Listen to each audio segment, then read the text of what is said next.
6th, and the time is 10:04. I'm Kimberly Kennison. I'm the designee for Secretary Beckham, and with me is Christine Shaw, who is the designee for Treasurer Wooden.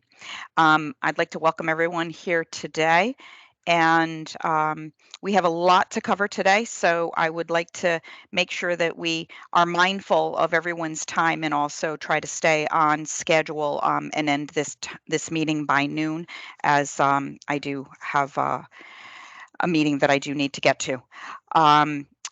Ms. Shaw, any opening comments? None today, other than good morning, everyone.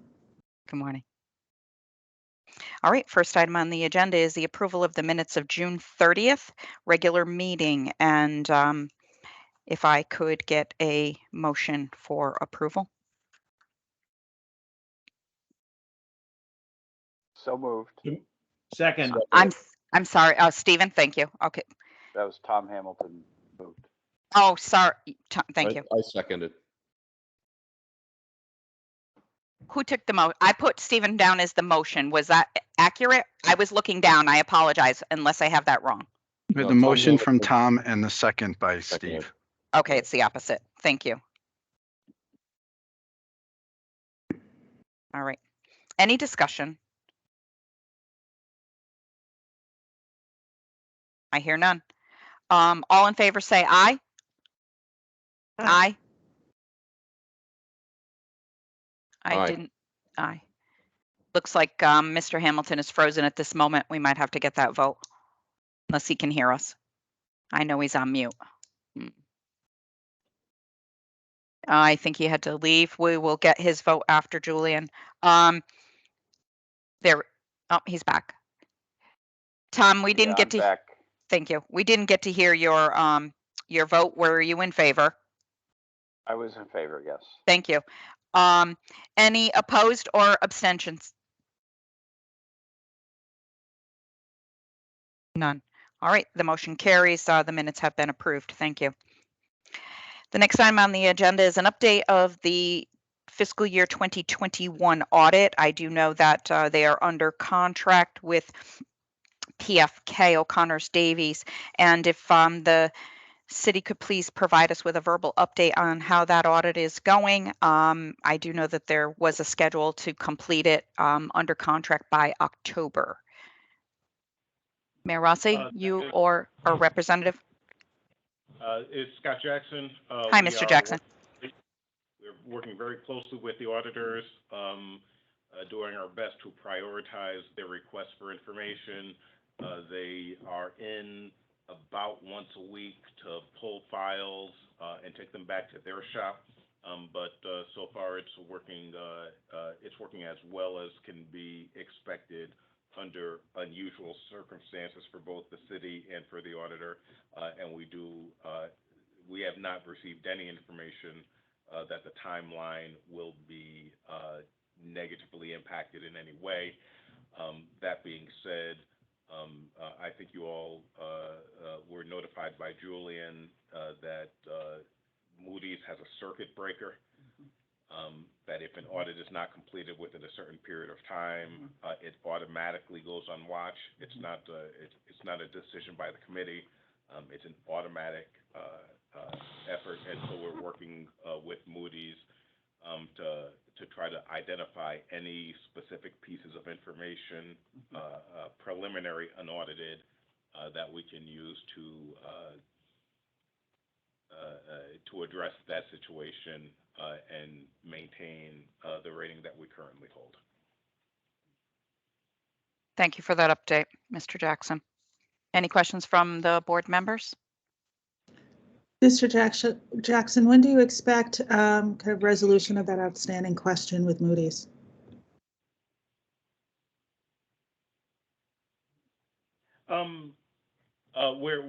We're working that out right now.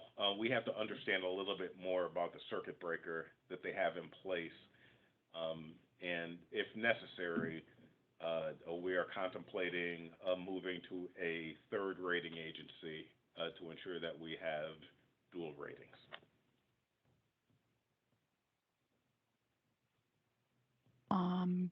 Mr. Hamilton. Yeah, Mr. Jackson, do you have a estimated or preliminary date on when the auditors would expect to have their work completed and you'll have an audit at this point? The contract says November. We're hoping to have, a really decent, credible audit that both the investors and the good people of West Haven deserve, perhaps around Halloween. As you know, Mr. Hamilton, for having done this for many years, an engagement with an auditor is usually a 10-month process from engagement to final report if everything is clean. So coming at this essentially at the end of spring this year, the auditor that we have engaged is really pulling out the stops with the understanding of our circumstances to prepare this in a drastically reduced timeline. Mr. Foss. Okay, and Sorry. just a quick follow-up. Is there anything that you think any impediments that you see or any resource that you don't presently think you have or information that you don't know how you're going to acquire to, provide the auditors with everything they need? So far, no.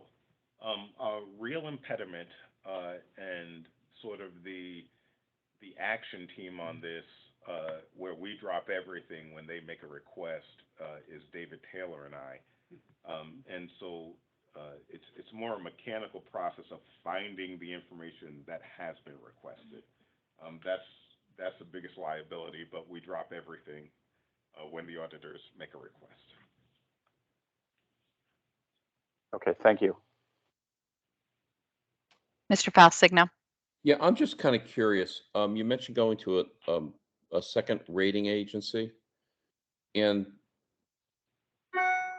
Moody's, I assume, is, or from what I understand, is the rating agency that most all towns and municipalities use.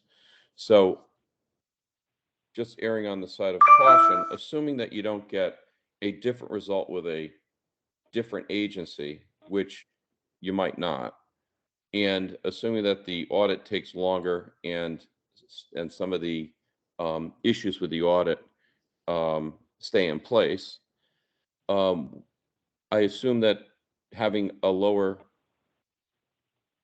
credit rating is going to affect your bonding and your 5-year plan drastically because of a uptick in interest costs. And if that's the case, go ahead, sorry. You're correct. A lowered rating would have such impact. A Right. withdrawal of a rating is a different animal altogether. Right. So there are 3 primary rating agencies that deal in the markets: Moody's, S&P, and Fitch. And so depending on how Moody's chooses to proceed in this, we do have the opportunity to seek a second rating from a different company that is well regarded in the field. But a withdrawal of the rating is different than reduction in the rating. Okay, thanks for the explanation.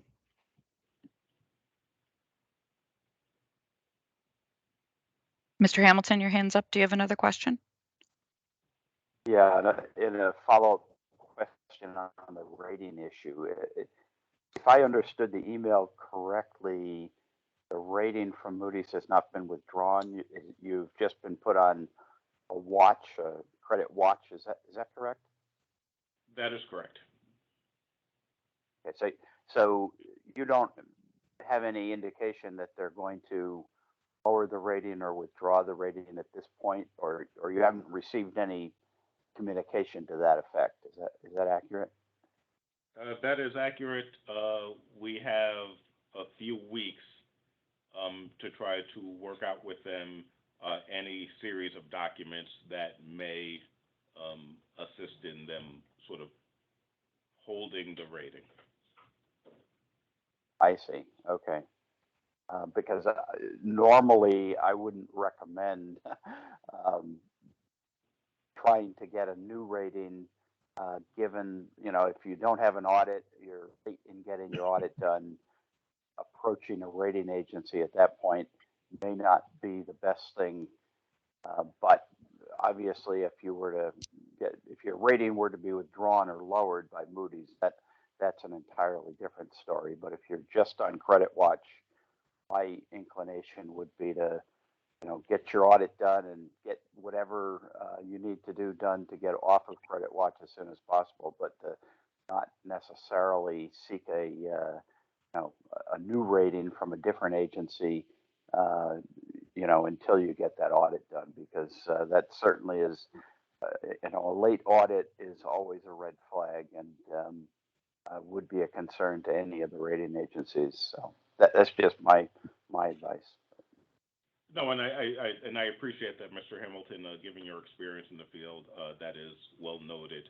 I was simply providing what a range of options might be. Our first option is to work with Moody's and determine what series of documents would be necessary to even maintain the rating on a watch beyond the initial period that they identified for us. Thank you. Mr. White? Yes, if there were to be a downgrade, what would the impact be? I assume many of your bonds are fixed rate. And I can't recall whether you're going to market within the next year on anything. You may, but the existing debt would not be impacted in any way. It's fixed as you indicated. We do have issuances that we certainly want to move forward on. We want to complete, the biggest single project is the high school project. So we want to move those fundings to permanent financing, as well as the standard items that you would see, roads, sidewalks, building improvements, and a few other projects. Fortunately,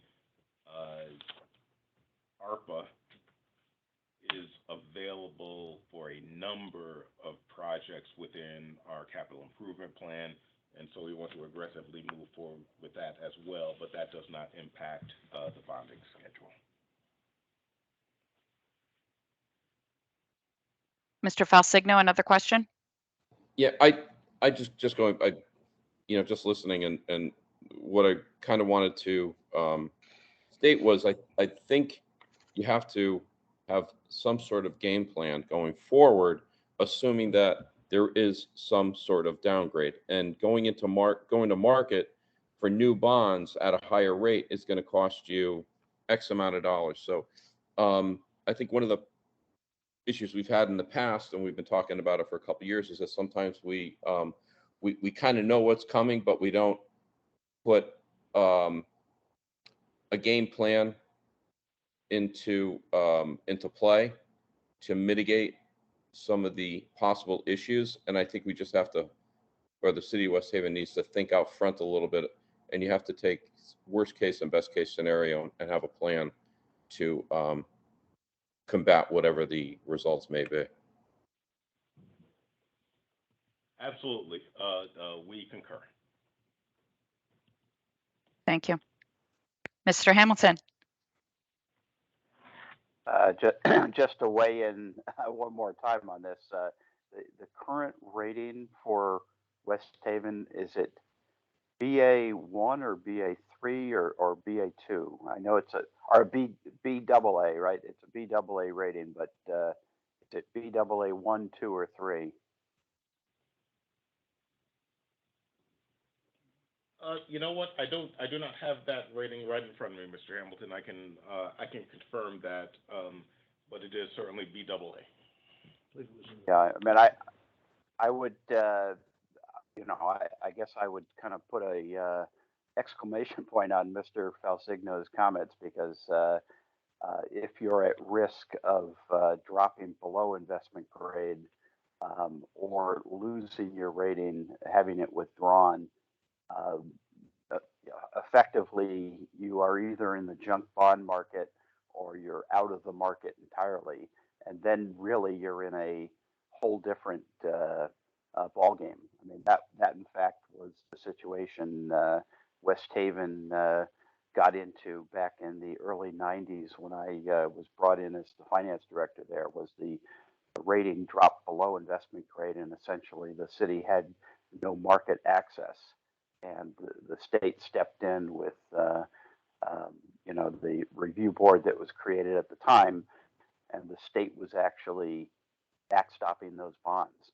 But if you have a large financing that needs to be done on the high school project, I don't recall how much that is in terms of what the local share is and what's not yet financed. But if you don't have market access and you have bands that are coming due, then that becomes potentially really a, you know, whole different financial crisis that needs to be dealt with. And hopefully we don't get there. Hopefully you maintain your rating. But if not, you know, that certainly would be a matter of, you know, most urgency, really. Certainly, and I look forward to working with the MARB to mitigate such risk. In the sort of national sphere, Connecticut paper is highly valued, because one of the reasons being that there is the backstop of the state of Connecticut.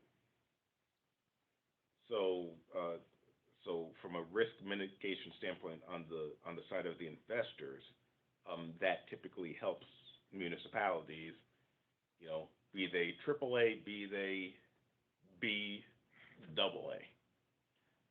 And yeah, I mean, go ahead. The state, you know, the state has never allowed a municipality to default on its debt. But as far as I know, your bonds don't carry any guarantee from the state of Connecticut. It's really a policy decision that so far, you know, when we've had other instances, Bridgeport, Waterbury, and West Haven, that in the past, you know, 30 years have been, you know, of concern. There's been, you know, the state has stepped in and addressed the issue so that the municipality did not default. And certainly that, you know, there's some history in Connecticut of that being the case, but I don't think it's a legal sort of requirement that the state step in that I'm aware of.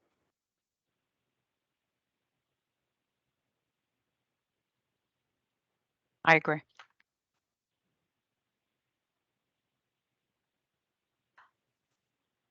All right. Any other questions on this agenda item?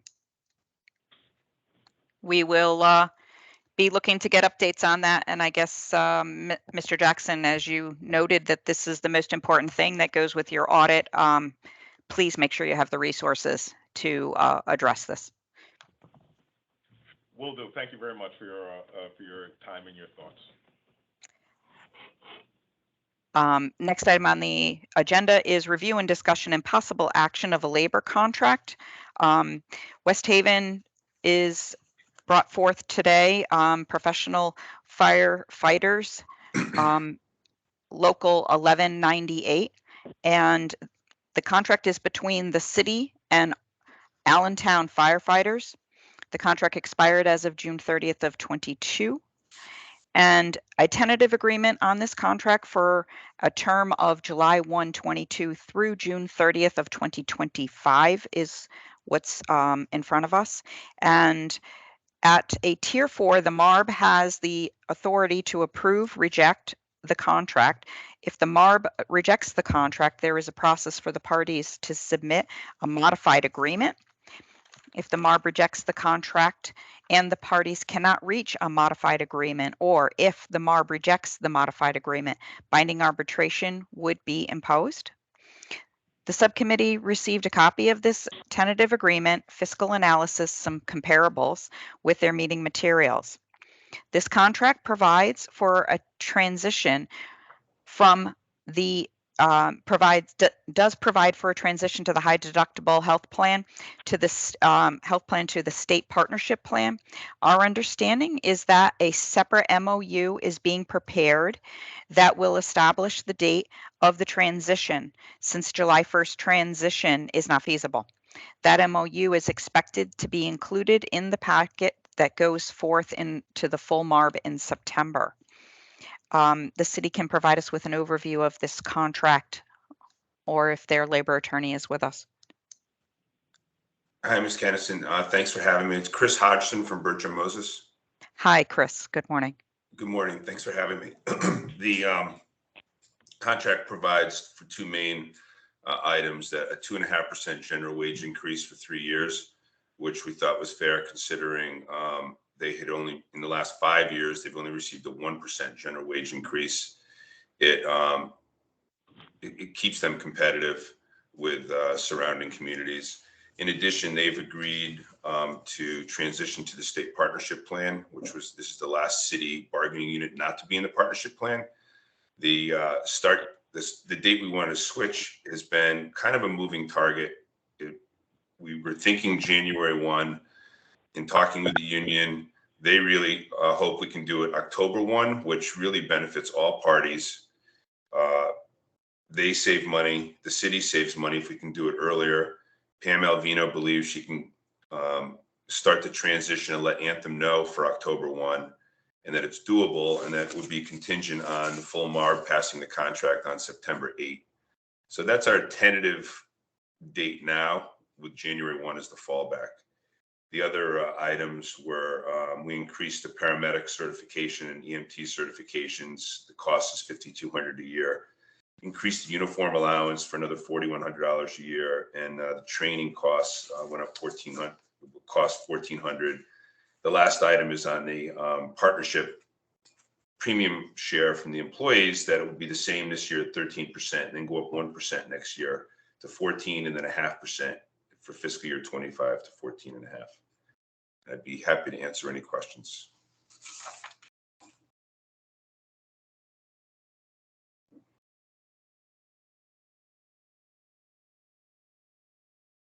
Board members?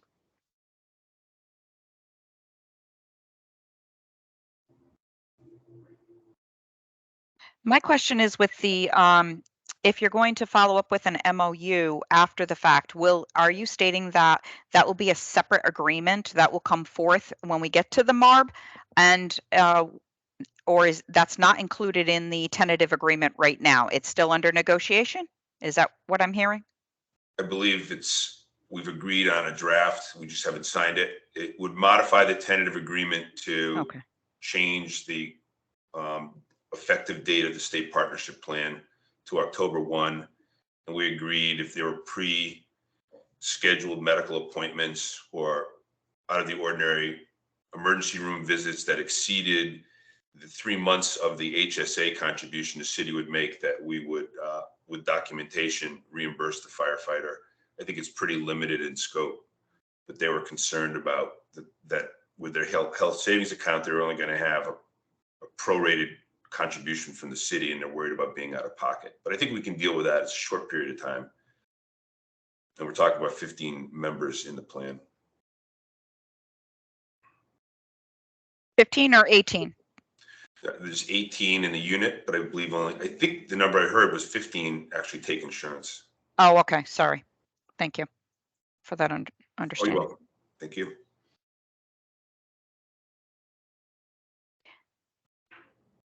Any questions?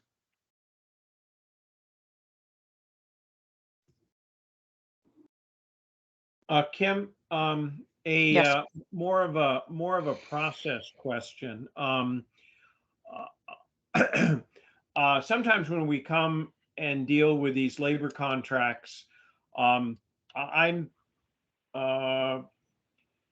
kind of look at the summary and that's kind of what I go off of. I'm wondering if the MARB couldn't come up with a short 1 or 2 page summary sheet of the contract as it exists before the amendment or the renegotiation, that just has basic numbers, number of people in the unit, the wage increases, the step increases, the health insurance, retiree insurance, that kind of thing, all in one place. So that I know at one point we were talking about certain things we wanted to encourage the municipalities to do in these contracts, and it would help. And hopefully it wouldn't be a burden on anyone once we got it done, and members could sort of suggest things to be on it again that were not burdensome, but just said, okay, here's what we got, and then the town puts up the normal changes from the agreement we're being asked to look at. That's just a suggestion. Sure. And maybe we can, I don't know if we want to continue to go through this. I thought that that's what we're receiving already in Julian's memo, Bob. So I guess I don't understand what you mean different. That's all. I think if I might, Yeah, well, I'll please. let Bob finish, but the summary of savings chart, you can kind of back into what it is Bob is describing, and that is a comparison of the existing agreement with what has been negotiated. Right. Because what we have here is a summary of the net financial impact or net impact on the in terms of costs, but also various components of the agreement. Would that help, Bob, if that chart were more clearly stated, the current versus the proposed? Yeah. I mean, there are things like we did one contract the other day, and it says, yeah, we've still got some people that are getting OPEB, and I'm concerned not about the parts of the agreement that have changed. I think Julian's memo is great. I am concerned about the things that were left alone, and that we might want to say, how come, or think about, and if we do have a standard suggestion, then folks would understand it when they're negotiating. It's kind of too late to say, gee, we've been thinking about this, and I understand. So it's really the things that haven't changed, and it's the kind of thing, it's just, you could always go back to it and say, gee, what about this thing? Again, I don't know that I have a complete list of things, but it would be meant to be just key items, so we pick up the things that maybe haven't changed. Sure.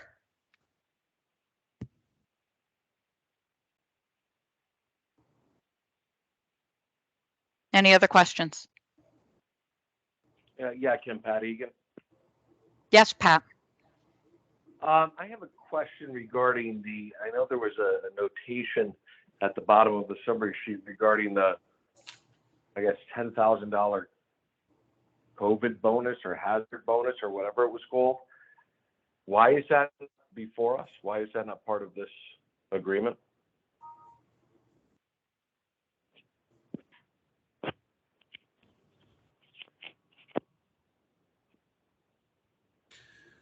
Well, hi, Mr. Egan. It was not part of any negotiated agreement with the union. That it was, my understanding is the city council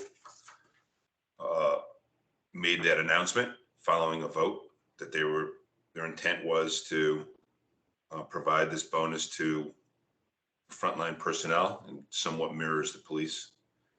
But it wasn't anything that was negotiated with the union.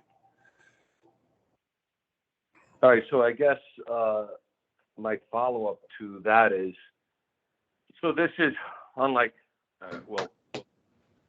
providing something similar to the police, which was negotiated, which did come before us, but essentially there's nothing in the ARPA funds that allows for a workaround of state statute.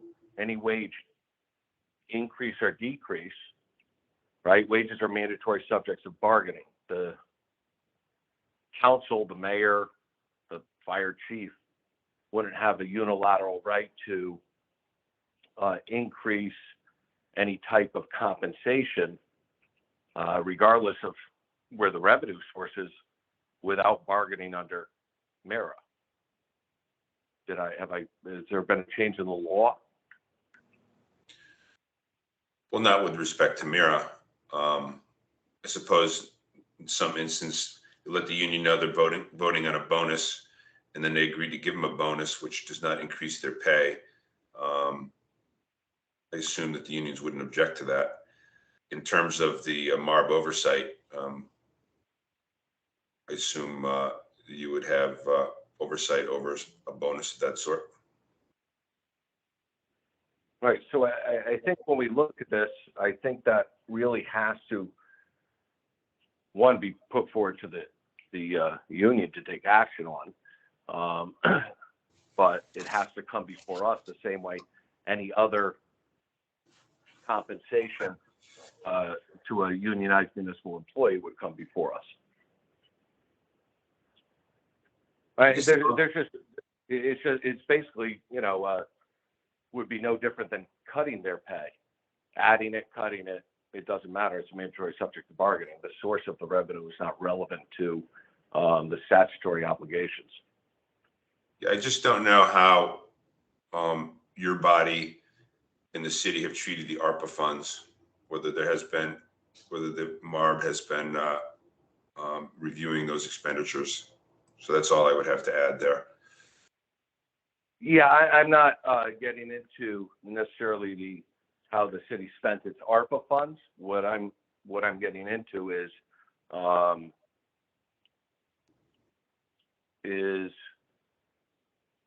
the fact that giving the firefighters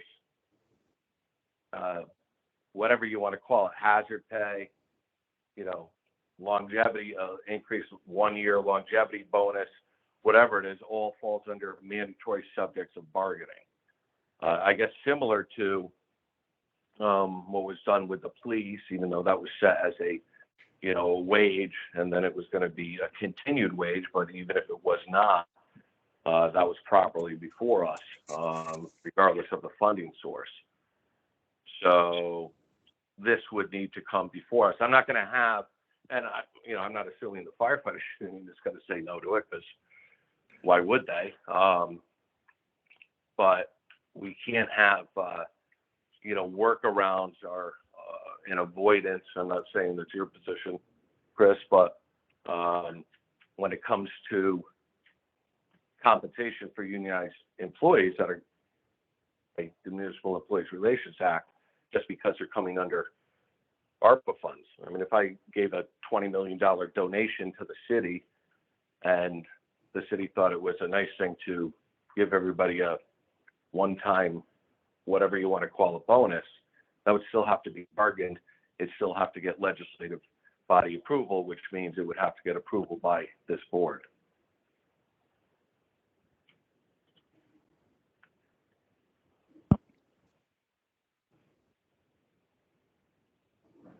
All set, Mr. Egan? Well, no, I'm not all set. Okay. What's the position of I guess OPM? Is Gareth on the line? Somebody from the AG's office?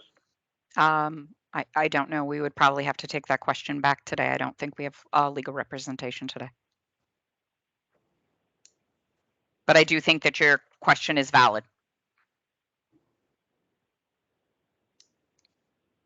Okay, so And we'll keep that as an open item.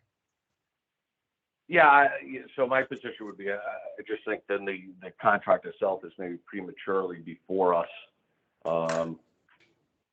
because there's a piece of it that is not in front of us right now. Sure. Could I just be heard on that? That we, I understand your position that the bonus would stand on its own apart from this contract. It's not part of our tentative agreement that if the city went to the union, to the public safety unions, including the firefighters and other emergency medical response to say we want to give you a hazard bonus, well, that could rise and fall on its own, but that this tentative agreement providing for a general wage increase retroactive to July 1 and to move them into the state partnership plan, hopefully October 1 and other changes is its own separate deal. And I would hope that you could refer that to the full committee. Just get that done, and then the bonus can be dealt with separately. I think that's reasonable. Mr. Egan, what do you think? Yeah, that's fine. Thank you very much. Mr. White, your hand went up next. Never came down. Oh, sorry. Mr. Hamilton, you were next. Yeah, thank you, Kim. I have a couple of questions, or a question and a comment on Mr. Egan's earlier comment, and I agree with him that Bureau would require, or does require, that anything providing additional compensation is a mandatory subject to bargaining. It would require going to the union as well as the city council, and then on to this board for approval as well. So I agree with Mr. Egan on that. The contract itself, the cost analysis on the contract itself indicated there was no cost of yearly step increments in the first year in 22-23, and then in the subsequent years the cost was estimated at 21,861 and 14,397. So I'm wondering why there was no step cost in year one. Were steps frozen, or is there some other explanation why there was no step cost in year one? Yeah, I'm not specifically sure, Mr. Hamilton. I know there's 3 people on step. You would think they would have moved up 1 year at a time. Right. Yeah, I mean, especially since you have step movement, or you have cost steps in the subsequent years. So that suggests that not everyone is steps. I don't understand, unless there was a freezing of steps in the first year, which there could have been, but I didn't hear you say there was. It seems to me the cost analysis is missing that step cost in the first year. Maybe it's because it was already implemented. It probably was implemented on July 1, unless you, I mean, some cases I've seen municipalities, not implement steps until the contract, an unsettled contract is settled. And in other cases, I've seen them, go ahead and implement steps, even though the contract is technically, has expired. But I don't know what the case was here. And I don't know if there's anyone from West Haven who can answer that here. Ms. Kennison's David Taylor. Yes, David. Yeah, in the information we were given with the actual firefighters' names, et cetera, there were no steps in that year. And that's why they're not portrayed on there. If I could add, the lack of steps has this particular point. Our plan and our 5-year plan reflect all firefighters at the top step.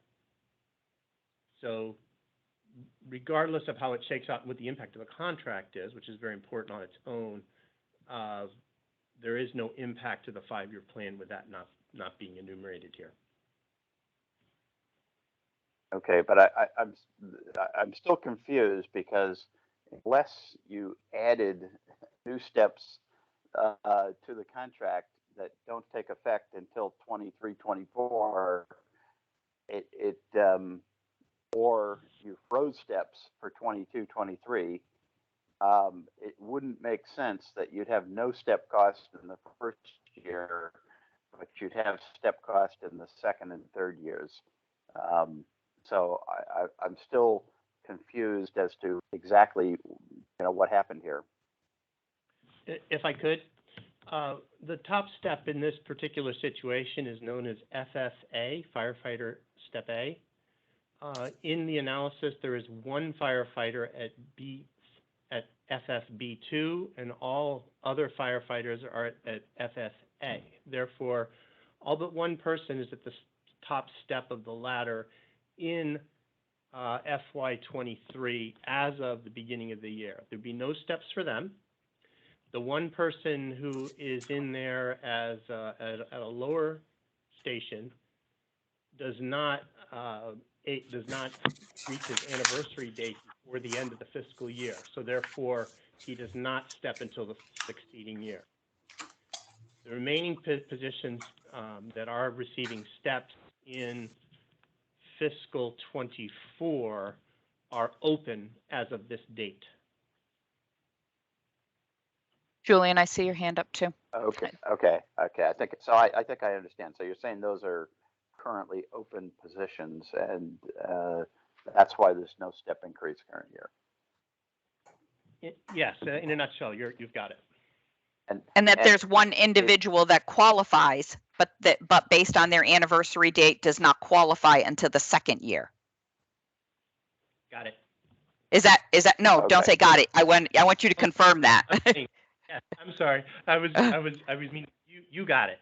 Oh, thank you. I just want to make sure. Okay, thank you. Okay. Does that help, Mr. Hamilton? Yes. Okay. Yep. Julian, Yes. you did have your hand up. Was that to help us with this? Yeah, we had that conversation. I was going to help, but David didn't need help, so. Very good. Thank you. I just want to make sure we have all clarity there. All right. Any other questions?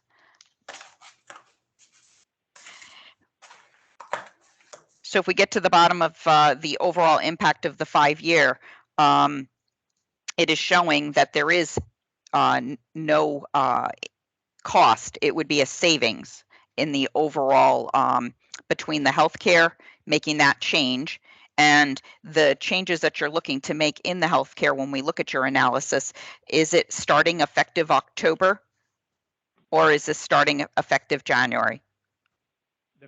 The current portrayal is January. It is. Okay. There's been some talk this week of moving it to October, which would only be more savings for the city. I understand. I like that you left it showing that the savings is to happen in case that fast track isn't able to happen.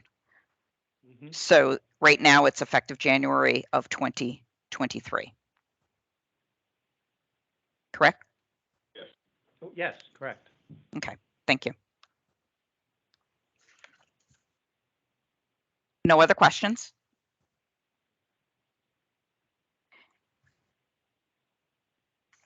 Can I get a motion then?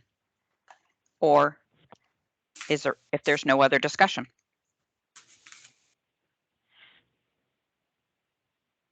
So moved. Thank you, Christine. To the full board. Yes, a motion for a recommendation to the full board for this firefighters contract. Thank you, Christine. And I'll second that. Thank you, Tom. Any other discussion? Oh, yes, Christine. It's a question triggered by this discussion, but it's really directed to OPM. One of the things that I'm grateful for, among the many things in the materials that are so well done, is the comparative information about the increases in contracts negotiated by towns, various towns across the state. Does OPM keep, does OPM kind of keep a repository or some kind of compilation of different contractual terms as they come across your? That's a good. Yeah, it's a good point, Christine. We do rely on each one of the towns and the cities to come forth with the comparables. And so, as you notice, we do not have comparables at this time. So we would be making a motion without the comparables at hand. But I do think it's that we do need to have them, and the city should be providing them to us so that they identify who their fellow competition is versus us stating. But we do have some of that data if we chose to provide to our members. Yeah, I am referring to the comparative data that makes reference to recent fire and police settlements. You talk about a good project for an intern. That would be fun. Yes. If I could jump in on that for just a moment. Yes. CCM does such a comparative analysis, puts it out monthly in a labor data sort of dashboard. Thank you, Mr. Jackson. Could we please have that available for the full MARB? Certainly, I just have to check with them because it is a proprietary subscription service. So I just have to figure out how to do it in a way that doesn't cause any problems. We might have to come before you and get permission to do it. Any other discussion? Thank you. All in favor? Aye. Mr. Egan? Yep. Mr. Aye. Mr. Falsigno? Aye. Thank you. All right, all in favor. The motion has been approved and ready for the MARB for recommendation. Congratulations, firefighters.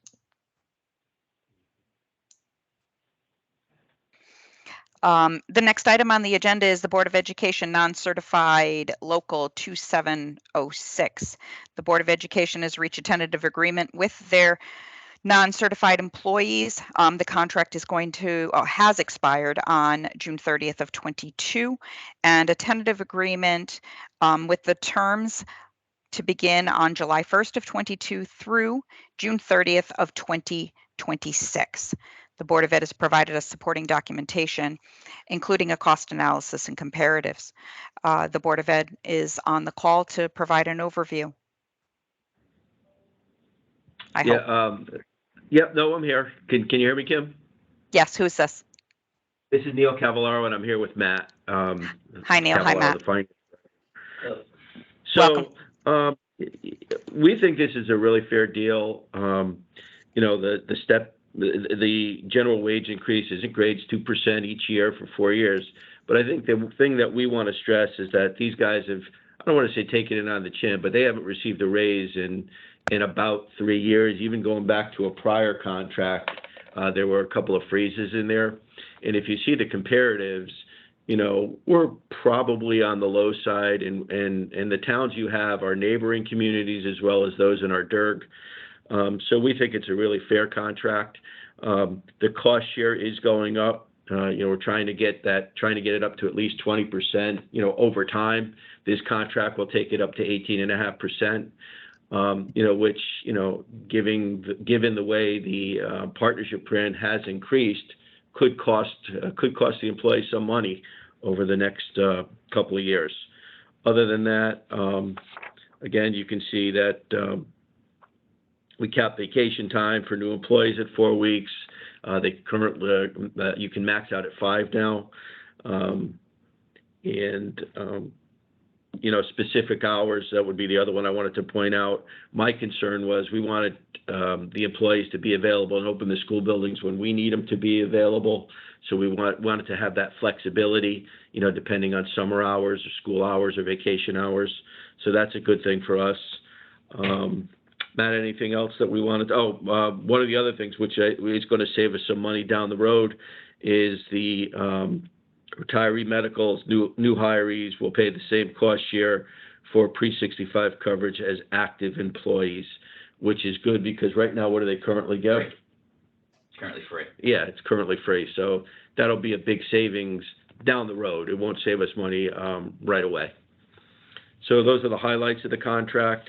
Again, I think given where we are, where we were with some of the employees and, the various jobs in this union. It's a very fair contract. And again, I think we're still, for the most part, on the low end of the neighboring communities and dirt towns.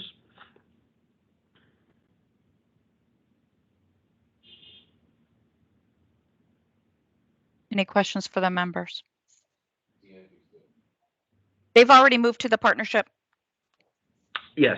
Yeah, all of our employees are in the partnership. I think we're going into our third year now. Yes. That's what I thought. I just wanted to make sure. Too many towns.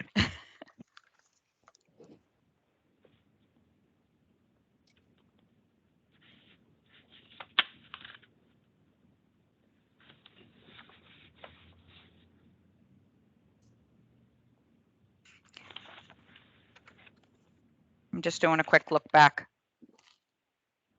And this is included in your in the plan for the 5-year, or can be absorbed within the plan of the 5-year that the city has put forth for the Board of Ed, or you'll stay within the dollars that you have already been allotted within the 5-year plan? Yeah, so we'll stay within the dollars we've been allotted for, and for fiscal year 23, we did budget funds in anticipation for this raise. So we are well within those dollars. Yeah, and it actually came in a lot lower because given the number of retirees that we've had and the number of new people that we brought in over the last few years that haven't moved up steps, even though we're moving them up a step, it's not washing out, or it is washing out with what the retirees are leaving with. Okay.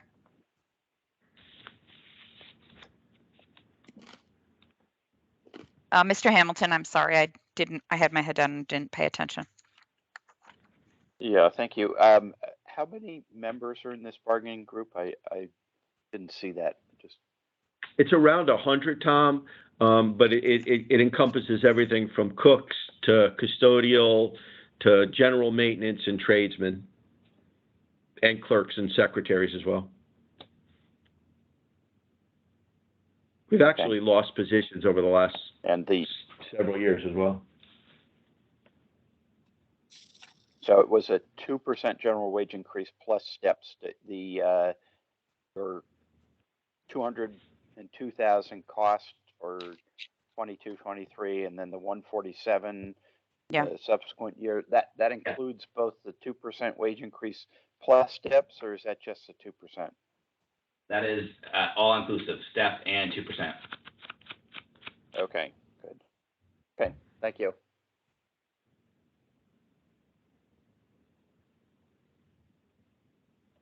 Any other questions?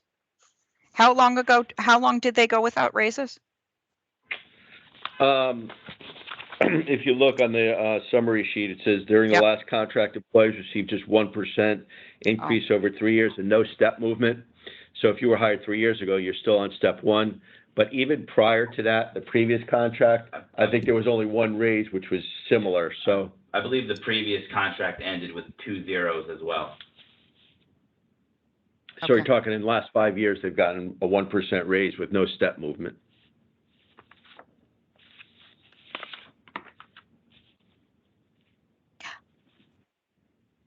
I was just quickly checking to see if any of these are impacted by the minimum wage, but you're already above the minimum wage, but barely on the food service area.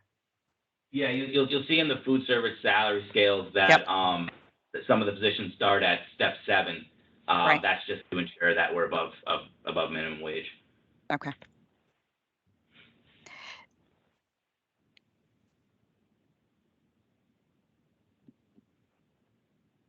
Mr. Hamilton. Yeah, I have a question on the retiree medical. I guess when I had first read it, I had thought that the premium cost share was going to kick in for any new retirees, but it looks like it's only kicking in for new hires. So that's really going to be a long runway before that has any financial impact. And I guess I'm just wondering, could you have done anything more in terms of constraining retiree medical costs. You know, a lot of groups have eliminated the retiree medical benefit entirely for new hires and have imposed premium cost share on existing employees when they do retire. So I'm wondering if that's something you looked at and discussed, or was there any you know, attempt to make movement there, further movement there? Yeah, unfortunately, I think, Tom, it does come up, and it's something that we look at. We think this is the first step, you know, even, you know, for the new people that we're hiring. However, the challenge that we're always up against is that you're negotiating usually against the more senior people in the bargaining unit who are looking to protect those retiring benefits at all costs. And in all honesty, I think that's one of the reasons why they're willing to sacrifice no step movement for 4 out of the last 5 years in order to keep those kinds of benefits. So it certainly does come up. We do put it on the table. It's something we'd like to, you know, look at more carefully down the road. But, you know, again, it's a great benefit, and they're not willing to part with it. Yeah. Okay. Understood. And obviously, in the current environment where people have been having difficulty finding employees, or to you know, put in a premium cost share on existing employees, it would probably prompt a bunch of people to decide, okay, I'm going to retire before that kicks in, and that has its own challenges, certainly. So. Yeah, you know what? In fact, a lot of we've lost several employees over the last couple of contracts, or as we got towards the end of the last couple of contracts, because they were very concerned that they were going to lose that. So, just the chatter when it comes up, or the you know, the discussions about it kind of scare people off. Again, we've lost. I have to tell you, this is, you know, and I've been here, as you know, Tom, quite a while. Retaining employees, especially at the clerical level, has been a challenge lately, and we've lost some really good employees over the last few years because they're concerned about losing those retiree benefits.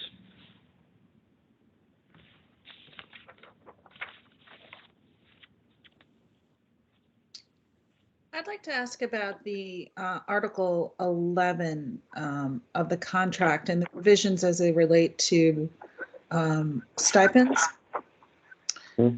Could you talk a little bit? I know that there's a $300 stipend for who use their personal vehicles. Was there any reimbursement prior to this provision being inserted?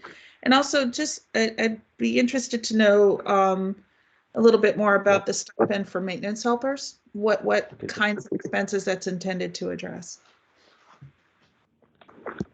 I'm sorry, the first part was just so the skilled tradesmen get $300. That's up from $225, I believe. Matt's saying it's $225. And the same thing is, see, the helpers normally are assigned to work with tradesmen, or may have to go work at one school one day and one school another day, so they report to our central office. So they're getting a stipend as well, and they were getting, I think, $100, yes. And that's going to $150 because they are required to travel. So those stipends are in connection with their travel expenses? The $150 is for shoes and safety shoes that we've never had in there. Oh, I'm sorry. Matt's saying the $150 is for safe purchase of boots and safety equipment that we're now requiring. That's right. That's come up at our safety committee meetings. You have it in two areas. You have it in two areas. You have the safety and the stipend for maintenance. Yeah. Right. Yeah. So they get $150 for safety, shoes and whatnot, and as well as the travel $150. But the travel is monthly. Yeah. The shoes is a one-time per year. Understood. And that's up from $100 to travel. Yes. if it's an increase, why is it being reflected as new language? Where in the agreement is it struck or stricken? I'm not even sure, Matt. You know, I will have to get back to you on that one. I'll have to contact our lawyers. Yeah, so the version we're looking at, it appears that new language is underlined and, updated language. It just looks like a new provision, so. Sure. I will get you that answer. I know the shoes definitely are. That's the first time we've ever put anything like that in the contract. I thought there was a stipend as far as. There is a travel stipend, and I will get you the language in the old contract as soon as possible. Okay. Thank you.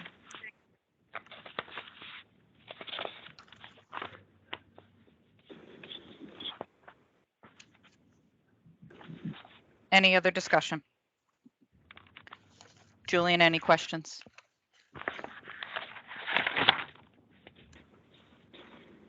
Nope.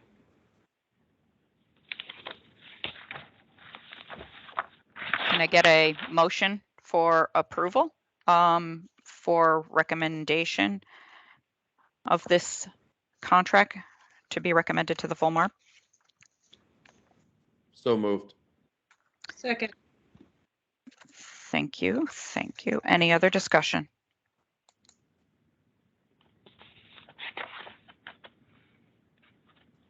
I hear none. Kim, Pat Egan. Yes. I would just recommend when these contracts come before us next time, and certainly when they are prepared to go to the full board, that we have, a red line version, a version where we have the strike through showing what the length being changed is, and that, however, of what any new language is. So it's just kind of easier to have everything, and that it's covers every item. Right. Julian, I do have a red line version, but it looks like something might have been strucken from the version, apparently, because upon the discussion Ms. Shaw had, we do have a I call it's a red line, but it's a blue line. I have red and blue lines, which is much more challenging. With all the steps and the dollars, being in red line.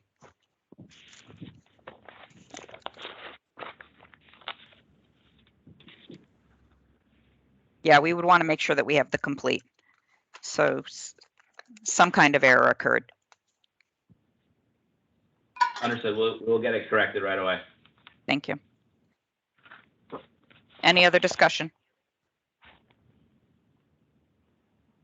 All in favor? Aye. Say aye. Aye. Aye. Aye. Aye. Pat, did I hear you? Yes. Yes. Thank you. So I have all. All right. The contract has been approved for recommendation to the MARB. Thank you, Kim. Thank you, everyone. Thank you. We'll get the information. Take care. Yep. Thank you.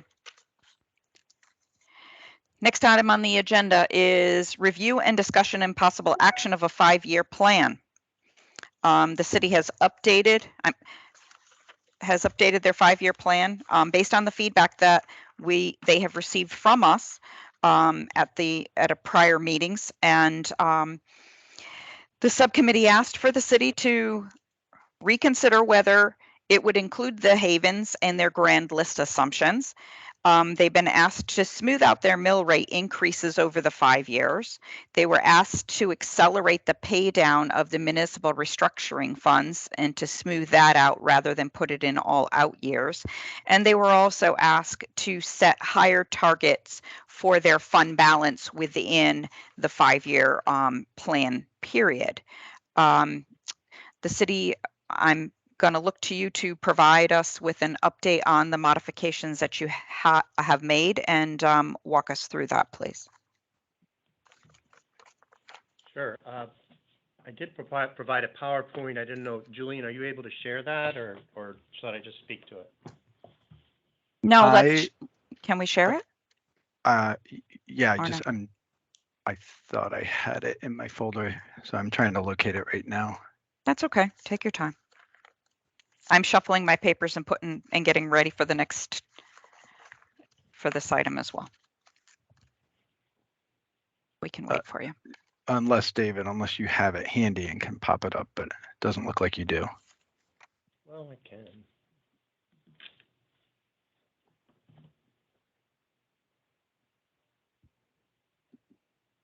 Might take a minute. It wasn't in the package, right? The PowerPoint was not, no. Okay. Here we go. He's got it. Am I sharing? Thank you. Yes, you are. Thank you.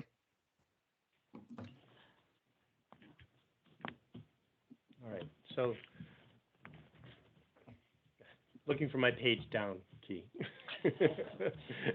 So just a few. I'm hoping to walk you through the updates, and I'm hoping to display how we have answered the charge that was given us last time. And so we're focused more on these updates and the additional plans, which was not an item from the last PowerPoint, more than some of the assumptions that have not changed is my plan. Obviously, we'll answer any questions that you might have. Sorry to bother you. So in response to the first item, we have no grand list additions in this current version of the 5-year plan related to havens. All that has been removed. Somebody has to go on mute. Hold on one second, David. I'm sorry. Somebody has to go on mute. Julian, are you able to mute that one? I think that. I think it says in there, have to get it to Hold on. So I think I'll. Mr. Falsigno, I need you to mute, please. Along with the guarantee, just leave it at that. And then in a separate email, maybe just send me. There you go. You're right, Ms. Shaw. I have the power. Ooh.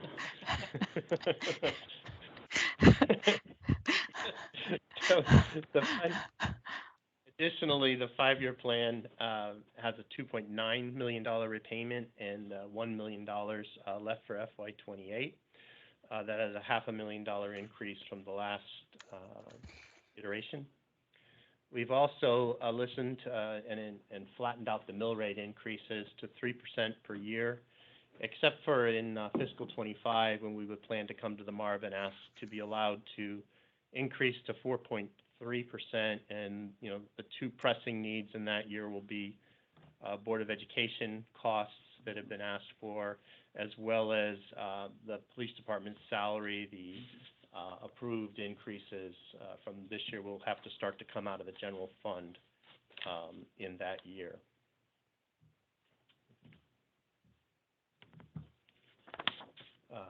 Additionally, just wanted to talk about, some of the things that we're planning to implement and grow over the next few years.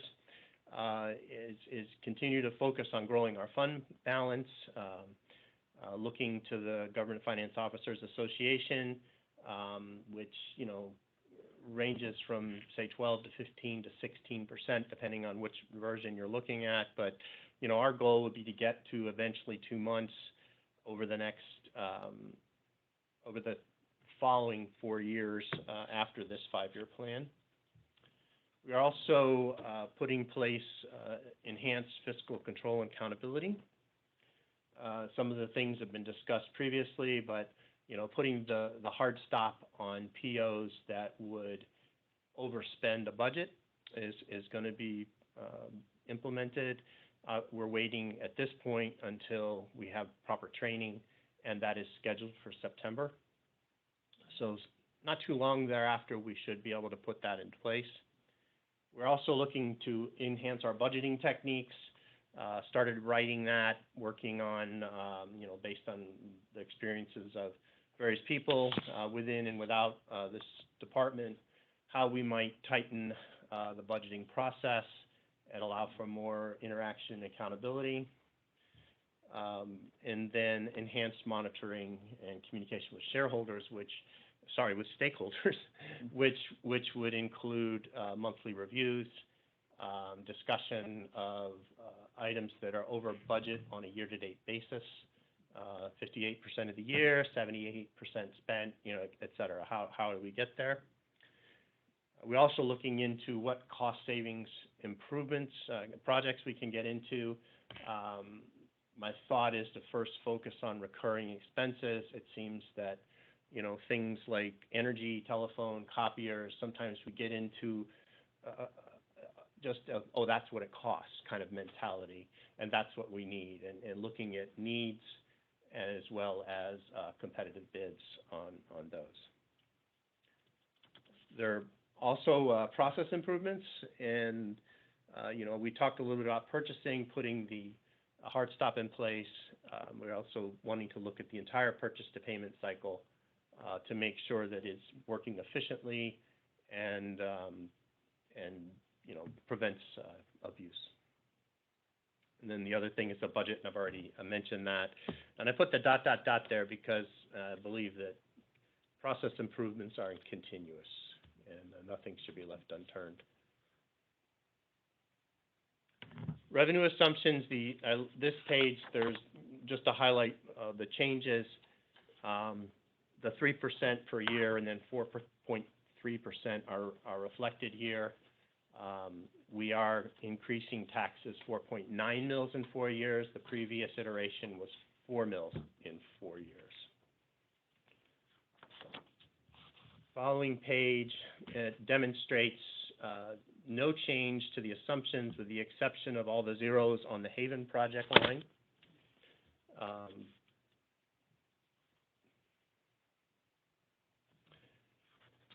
There's nothing new on our salary and benefits assumptions. Everything is still as it was. On our debt and repayments, the only change to this slide would be the repayments for the MARB assistance, which, as I stated before, would leave $1 million owing at the end of this 5-year plan. And then this slide to show sort of the relationship between this 5-year plan and the prior. We are looking to grow fund balance to $13.67 million, 7.6% of expenses, which is a point higher than previously planned. And in fact, in FY26, we're looking to be roughly 0.4% above what we had in the previous 5-year plan. That's my prologue. If I could figure out how to stop sharing, I'll do it. Thank you, David. Thank you. If I hit escape, maybe. You can keep Really? this one up for. Okay. I think that one would be helpful. I can see hands. Mr. White, you have a question. Yes. Two questions. Well, a short one. The new debt of a little north of 100 million. What interest rate assumptions did you make? And the second question has to do with the timeline for the fund balance to be at the 12 to 16% level by 31, which is, I think, what you have. That seems to me a pretty big, from 31, you're going to get about another, to get to 12, you're going to have to be about another 1% a year. To get higher than that, it obviously is going to be more than that. Well, I mean, I think this is a very good improvement, but I guess one of the things that I'm concerned about is in the past, and I hope we can get beyond that, the things have been cut back that are easy, like fund balance. So anyway, just 2 questions. One having to do with the interest rate and the debt, and the other having to do with the timeline on the fund balance. Yeah, so on the I'm not sure what the interest rate that was used. It was provided by a third-party we could certainly get back to you on what that was. On the fund balance growth, we are looking to attack that from two sides. Obviously, there is the trigger of increasing taxes, which we would continue to do as needed. And there is also, the roughly $1 million a year, if you were to average that out over the next 4 years, that we don't have to pay back in the restructuring funds. Oh, okay. Also move their way there, as well as the projects. I do anticipate that there is a great possibility that within the 5-year plan, within that horizon, we could certainly enact savings from the cost mitigation process improvements that I did enumerate. And there's also some strategic movements that can be made, such as sort of a disciplined approach to one-time revenues and things of that nature that can be employed to meet that target. Yeah, it's sort of a no stone unturned. Exactly. I mean, I know some work has been done on licensing fees, et cetera, and certainly that would be considered.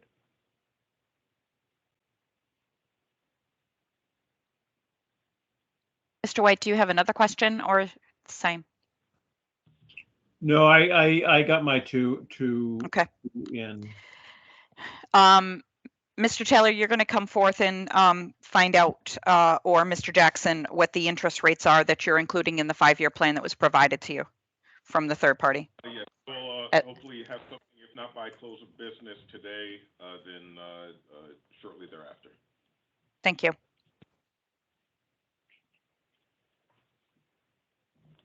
Mr. Hamilton, I thought you were coming. Yeah, thank you.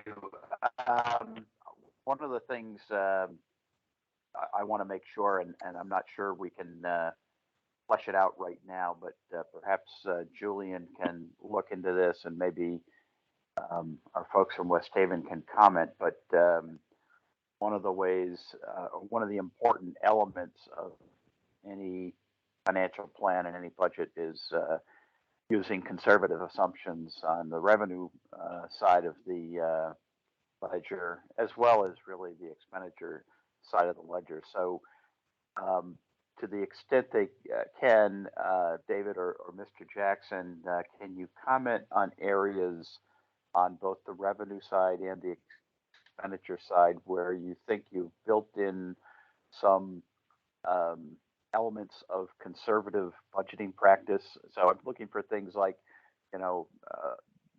built in a truly unallocated contingency and how much that is, and did you escalate that or at least continue that in the all 5 years of the plan, and things like that. So if you can talk to that issue, I think that would be helpful for me. Of course. Starting with the revenue, we have, I believe, a very conservative estimate of rising values, homes and cars over the next 5 years. I believe it was 0.5% for vehicles and 1% for property. There's also no provision in there for revaluation of the properties, which will occur. And I'm not sure what year that is, but it's got to be within the 5-year plan, with a 5-year horizon. Additionally, despite the fact that state revenues seem to increase every year, and in fact, we're looking at a $2 million increase in the budget year, we left that flat. So there'd be no increases to state revenues. Another technique we used in the revenues was to look at sort of 4-year averaging of, for our estimates outgoing, which tend to bring in those years that might have been under. I believe that was a conservative measure as well. On the expense side, if I could just one more thing on the revenue side. Obviously, tax revenues is our big driver. Mm-hmm. We have consistently outpaced our budgeted estimates for tax revenue and have maintained the level of collection. Mm-hmm. So as of right now, today, we're, I think, at about 102% of our budgeted revenue for taxes, and that standard has been carried forth throughout the 5-year plan. On the expense side, we have incorporated increases that the departments have put out there. We also incorporated a inflation adjustment that we went out externally to get some projections, found one that seemed to be reasonable, and incorporated that in there. So far as the plans are, from a conservative perspective, there is no attrition in these plans, and therefore no open positions, with the exception there's no budget for open positions that would reduce the plan. In other words, like I stated when we were talking about Allingtown, all positions in the plan are filled, and at the top step. Okay. The other thing is contingency. I was quickly trying to page to that in my document to see exactly where we landed on that. But we did maintain a contingency through the 5 years at in or around $500,000 a year.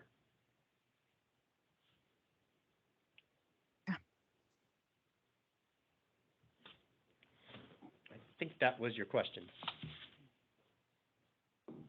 Yeah. Okay. That is helpful. Thank you. I probably should have started by saying I think the changes you've made to the plan are good ones. From where I sit, I think this plan is reaching the point, I think, where I'm getting comfortable with it. I want to hear what my fellow board members say, and certainly hear what the staff from OPM says. But I do think you have addressed the issues that we had specifically identified we were concerned with. Certainly the fund balance growth is important.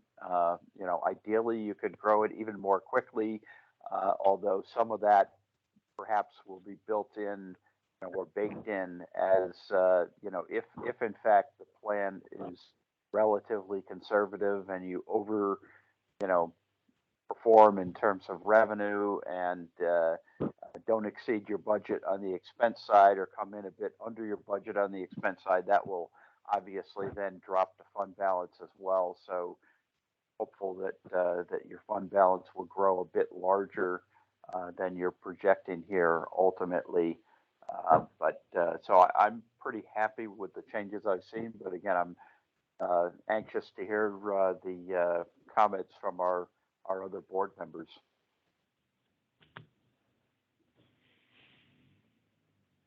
I am also pleased and appreciate the fact that you did take the recommendations into heart and you then put them into the plan. So thank you for doing that. Mr. White, I see your hand is up. Yeah, I'd add my thanks to the way this was done.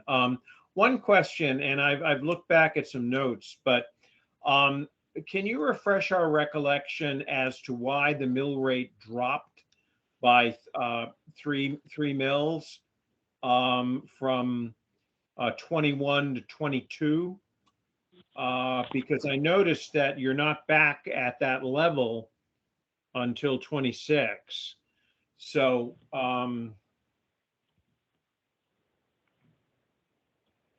obviously it was an approved budget. So yeah, we're looking at each other. Well, I am noticing that the grand list went way up. So there must have been a reevaluation year. Yes. And I believe that they decided to bring the mill rate down in response to the reval. Yes, that's exactly it. Although the size of budget increased.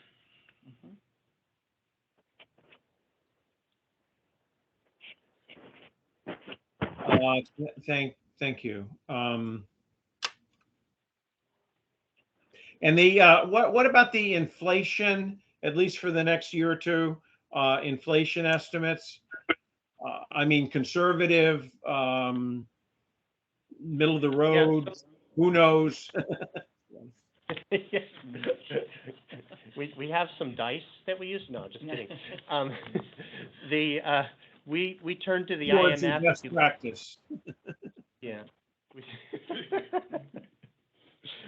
On page 4 of the document, you'll see we use the IMF U.S. inflation forecast, which is based on their projections of CPI changes, and we can second guess it, but that's what we put it. That's what we used.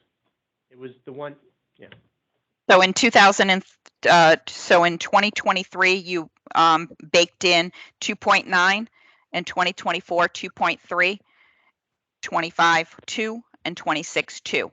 If that's accurate. Exactly. That is exactly right.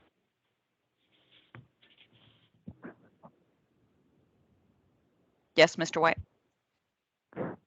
Higher district, the West Shore and West Haven, the other ones, as well as Allentown, we're at a mill rate of 38, 39, and then we hit 40 in 26.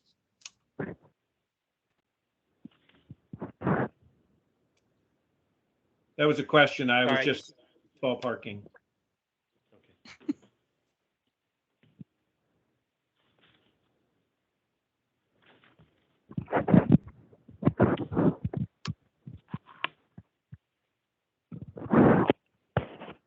No, it's a good question. I'm sorry, I missed the question. I know my mill rate was 45 combined this year. For the next few years, the total mill rate when you factor in the various fire departments. So it's the base mill rate, and then if you add in what the district. So I can speak to First Fire District, which was 11 this year. Okay. And I can speak to Allentown, which is included in your materials, which is 11.6 for the F23, and will go to 1284 over the course of the plan. So people in Allentown by the end of this will be at 50 mills. 50. Isn't that 38 plus 12? Yes. 38 plus 12. Is that sustainable? You're getting into pretty hefty territory. I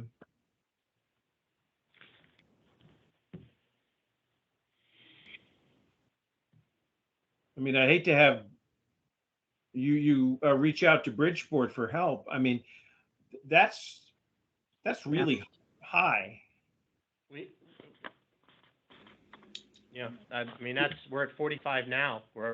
And so it's an increase of 5 mills over the 5 years.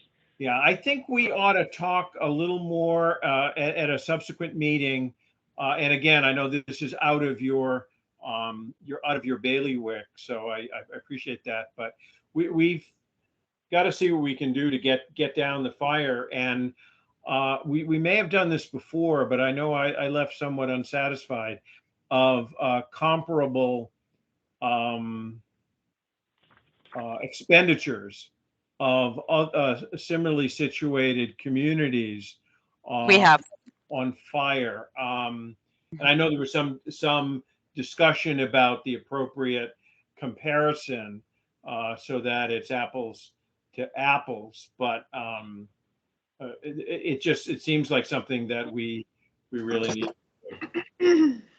And maybe even across the board, because to get to 50, we're at the high end of an awful lot of things. So there may be other areas in the budget where we are not, where we're well above our so-called peers. Mm-hmm. And if I could just add to that, and I don't know if I've missed it in the materials, but I don't see any reference to the total, all of the mill rates charged by the various fire districts as well as the city. We don't have the combined. Yeah, to Bob's point, we're trying to get a sense of the burden on taxpayers as a measure of a long-term, not only a measure of fiscal strength, but the viability of the revenue structure. So that would be helpful as well. So we can certainly do our best to provide that expeditiously. Obviously, two of the districts are their own taxing authorities, so we can work with them to make some projections, but we can't lay it out in the same way that we do for the city and for Allentown. Understood, but even if we just had the figures, so we could get a sense of the total impact, that would be helpful. Thanks. Meaning projections, I don't put that on your doorstep, Mr. Jackson. We can certainly flatline the whatever they have at the end of their projections for the rest and portray something. So I mean, certainly when you look at the document record as we sit right now on what is today, July 26th, the districts have fairly healthy fund balances, but they also have fairly limited pension funding. Correct. And so trying to match those things in the long run is something that I think that is one of our priorities with the districts. Mr. Hamilton, you do have your hand up. Yeah, thank you. Just to kind of add to Mr. White's comments, I think that really kind of fleshing out that cost savings project is going to be an important task for West Haven over the next several months and years, really. But I do think that that's where there is some opportunity by really digging into what you're spending your money on and looking to find more efficient ways to accomplish your objectives. Whether it be and really it's probably going to be a whole broad range of areas from utilities, energy use, street lighting, the way you staff some of your functions, potentially looking at opportunities to contract some services. I think there's a variety of things that you'll need to be looking at, across the board over a multi-year period, and that will help potentially mitigate some of those future tax increases. Couldn't agree more. Thank you, Mr. Hamilton. Any other questions? Yeah, Kim, Pat Egan, Yes. Couple things. So what we have is next year, the mill rate bumps up 0.97, and then in the, I think it's 27, it's up to, basically it's almost a 4 mil increase from next year, or a 5 mil increase from this year. Is that correct? It's just shy of it rounds up to 1 mil from this year to next year, 0.97, just shy of a mil. And then it's, okay. Then it's going to go up to the 36.52. Right. So, but from this year to the last year, it goes up 4.87 mils, whatever that comes out to. Correct. 40%. And again, I guess my question is why isn't that, a little more smoothed out, especially with the talk of the escalation of the fire districts, although we have no control, certainly over 2 of them. And I believe that the folks in the 2 respective districts, West Shore and First District, they get to vote on the budgets of those districts. Am I correct? Yes, that's correct. Okay, so that's fully within their power what they want to set their mill rate at, or what they approve. So what is the reasoning behind basically having instead of more of something evened out where it jumps 14% in the last year compared to this year, or it's not, say, 36 and whatever the number would be if you just kind of evened out the last 4 years of the 5-year plan. 36 is probably 36 3/4. Our understanding of the law is that we're limited to 3% per year as a Tier 4 municipality, and would need to come to the MARB for approval to exceed that. This plan does anticipate that we will do that in 2025 for the 2025 budget, but is maxed out at 3% in all of the other years.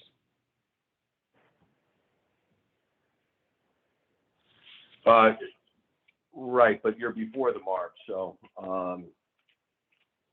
if there was an opportunity then to have it more balanced, would you take that opportunity? From an expenditure standpoint, 2025 is going to be our toughest year, just because of necessary increases to the Board of Ed and the full freight of the police contract landing on us that year. And so, as opposed to, and I don't want to use the word overtaxing, so I will try to come up with another word, which is escaping me right now. This 5-year plan presents what we perceive to be a rational budget based on the challenges and understanding the significant challenges that come with the year 2025. And so that is the year that we will seek the waiver. And or hopefully have mitigation measures that will help bring that down. Certainly. That would be our preference. That would be our preference too. Mr. White.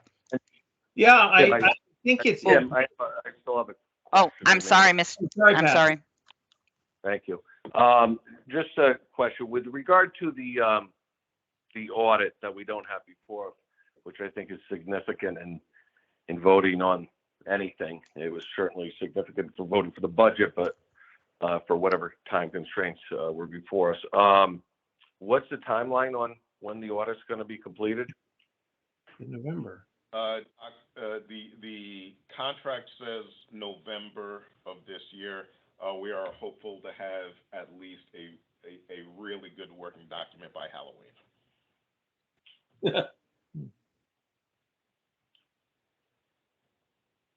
By November of this year. Okay. Why is it? Is there a reason why it would? Because we engaged in the contract. It's a brand new audit firm. I mean, a typical audit is about a 10-month engagement. They are pulling out all the stops, and we are trying to meet them more than halfway for all of their document requests. This, a de novo audit, this may be the, for a major municipality, this may end up being the fastest audit ever produced. When was the last audit company? When were they engaged, or when did they get the relevant documents to start performing the audit? They were probably engaged. It was before my time, but typically you would engage in October or November for a fiscal year ending June 30th, and then get the audit in 3 months after that. So I mean, a 10-month cycle on an audit is pretty good if everything is clean.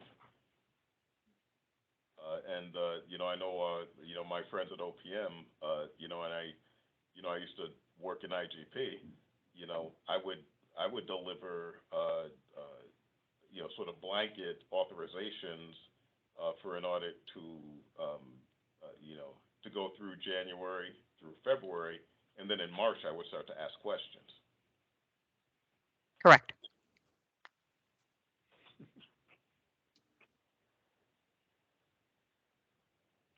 Okay, Kim, just one more procedural question. What is the need for us to, as far as approving a 5-year plan at this time? what does it affect? Julian, does this hold up anything? I don't think it holds up anything specific. So obviously we have a budget in place already. We do. But I'd have to kind of go through the statute again and see if there's anything specific tied to it that, is such and such is contingent upon approved 5-year plan or something to that effect. And again, I guess my question would be back to the committee, is there reasons that we would want to hold this up, knowing that there's still a work in process, and have been in the past? And I understand where you're coming from the audit perspective, Pat. It does change things at this time. Mr. Yeah, I mean, I feel it is, I know we kind of, made the budget work. And certainly we can talk about timelines for next year's budget and things like that. So we're not so behind the 8 ball. But my reading of the statute and our policies, the restructuring funds have been issued upon the approval of the budget, due to the language that just says the 5-year plan had to be submitted, not approved by the board. So, I mean, to me, with still many things, some information that's missing that I think is very important to even structuring a budget, but certainly a plan that goes out many years. And if there's no impediment to conducting business, I'm not quite sure why we would want to move forward with any action regarding the 5-year plan at this time. Mr. White was, Mr. Egan, are you finished? Yeah, yes, ma'am. Thank you. Thank you. Yeah, Mr. White? I'll be quick. I agree with Pat that the more we look at this 5-year plan, the more things we see. And I think in the past, maybe we've rushed a bit. It kind of looks like, okay, and we can fix it down the road. But I think we're really trying to set the table here to get this city on sustainable grounds, and we have more power to do that. So as we go through this, we may very well be looking at previews of future budgets. I think that the lowering the mill rate or looking at expenses is not an aspirational nicety. The way I just did a quick calculation, and it looks like West Haven is in the top 7 municipalities for mill rate when you consider the fire departments.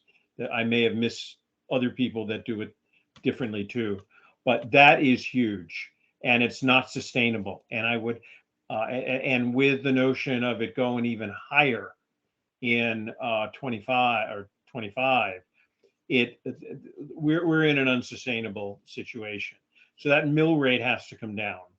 And I think our action plans have to be built toward reducing expenses. And I don't have a handle on that right now. I've heard some outlines, and I think the work you guys have done in the last 2 weeks has really advanced the ball, and I thank you.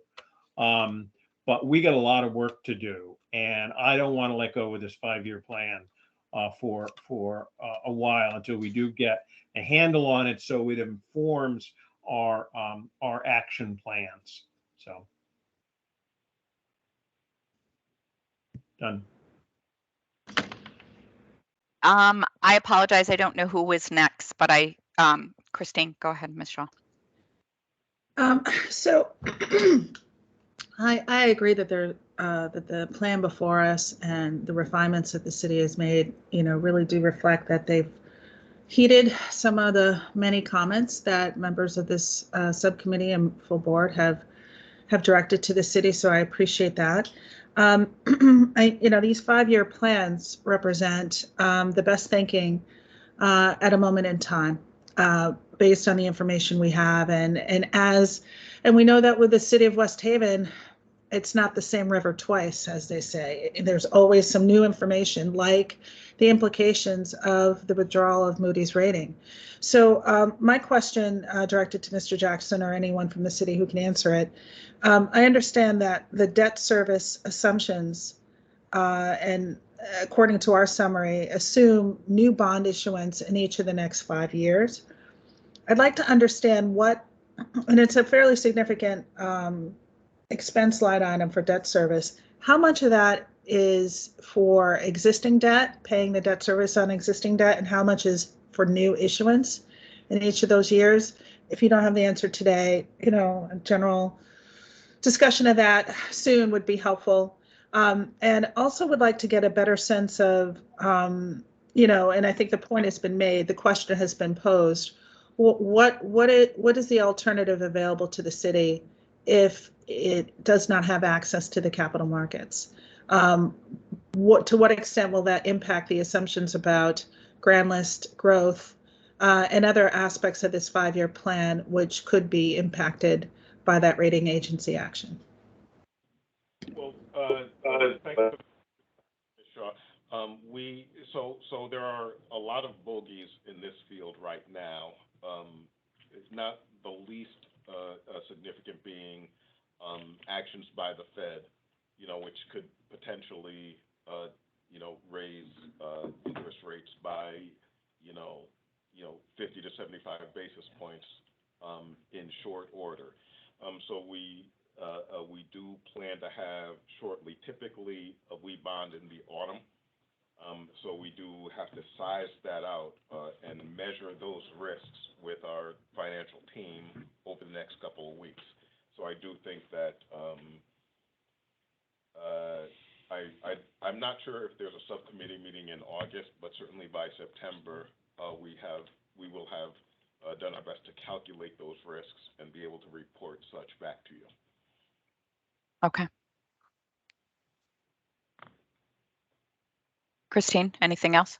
No, but I think the information that probably is available sooner rather than later is the disaggregation of the debt service line item from existing debt to future debt service. And the rate assumptions. Yeah. Excuse me. Sorry, Mr. Taylor. That's okay. That information does exist. It's just not reflected in the documents before you, but this will be easy for us to get that to you. Yeah, maybe set it forth in 2 different line items. Debt service on your existing book, you know, anticipated debt service for new issues. I'd be happy to create a schedule that reflects that. Thank you. Thanks. Thank you. Are you all set? Yes, I am. Thank you. Mr. Hamilton.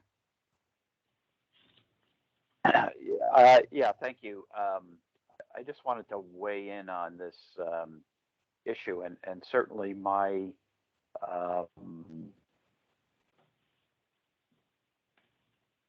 general position would be that the board ought not to act on the 5-year plan until all the members are comfortable and the subcommittee is fully comfortable that the document is ready to move forward. However, I just want to throw out one other consideration, and that is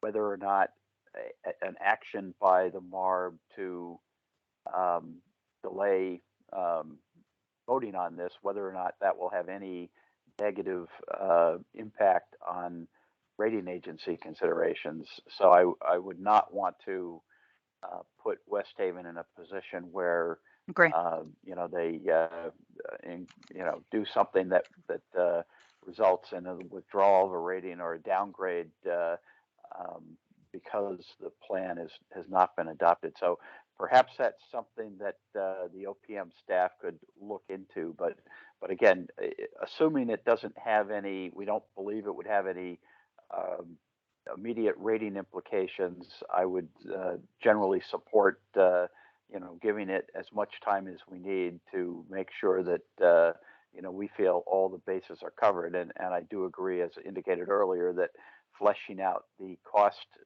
savings opportunities is an important element for West Haven and for the MARB board going forward. Mitigation plan. Yep. Contingencies. Yep. Mr. Falsigno, you're next. Yeah, I continue to look at the numbers on this 5-year plan, and I find it very difficult to voice an opinion on the 5-year plan because there's just too many unknowns. And I agree with Mr. Egan that it's very difficult to look at this and to consider it rationally when there's so many balls in the air and there's so many issues that are just unknowns. The Moody is a big issue. You're going to go to try to get bonds in the future. And if you have a low rating and you're in a junk bond status, which could possibly happen, I hope it doesn't, but it could possibly happen. All these numbers change drastically. So we're going to spend a lot of time looking at a 5-year plan that may not be realistic. Something Mr. White said is something that we've been stating all along. You have to start looking at the expense side. And I don't think we spend enough time looking at the expense side of things, meaning reducing expenses. I understand there's certain obligations or contractual obligations that have to be adhered to, but somewhere, somehow, the people of West Haven, with the mill rates the way they are, and with the potential that those mill rates might not be accurate 2 or 3 years from now, I think is forcing people in an uncomfortable position. If I were someone that lived in West Haven. So this is just a statement, but I think it's very difficult to look at the 5-year plan and look at it as the numbers as being as real as everybody wants to believe them to be, with all the balls that we have in the air. If Mr. I may White. ask, Yep. Of Mr. Falsigno, and I think this is an important point he raises. What is the objective, or what is the point of a 5-year plan, other than to kind of understand on a macro level, is the city making progress toward a balanced budget, toward bolstering its fund balance, toward, kind of reflecting some of the structural integrity that we believe that municipal finance budgets ought to have as a minimum threshold matter. I look at this as, just from my perspective, I look at these as good faith, or I assume good faith, estimates of how the city's resources will be apportioned over a fairly long time horizon. And it's so long, and there are so many assumptions that by design, they're inexact.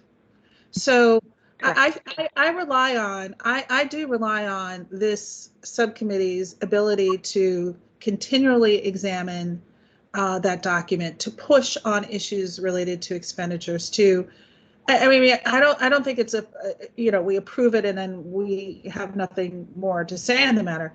I mean, isn't this a dynamic document intended to reflect the latest and best thinking, and we will continue to use this as a guide? Yes. Drive long-term progress. I mean, I think of it as a tool. I certainly agree with you. It's a work in progress. It's a work in progress, and it's something that evolves.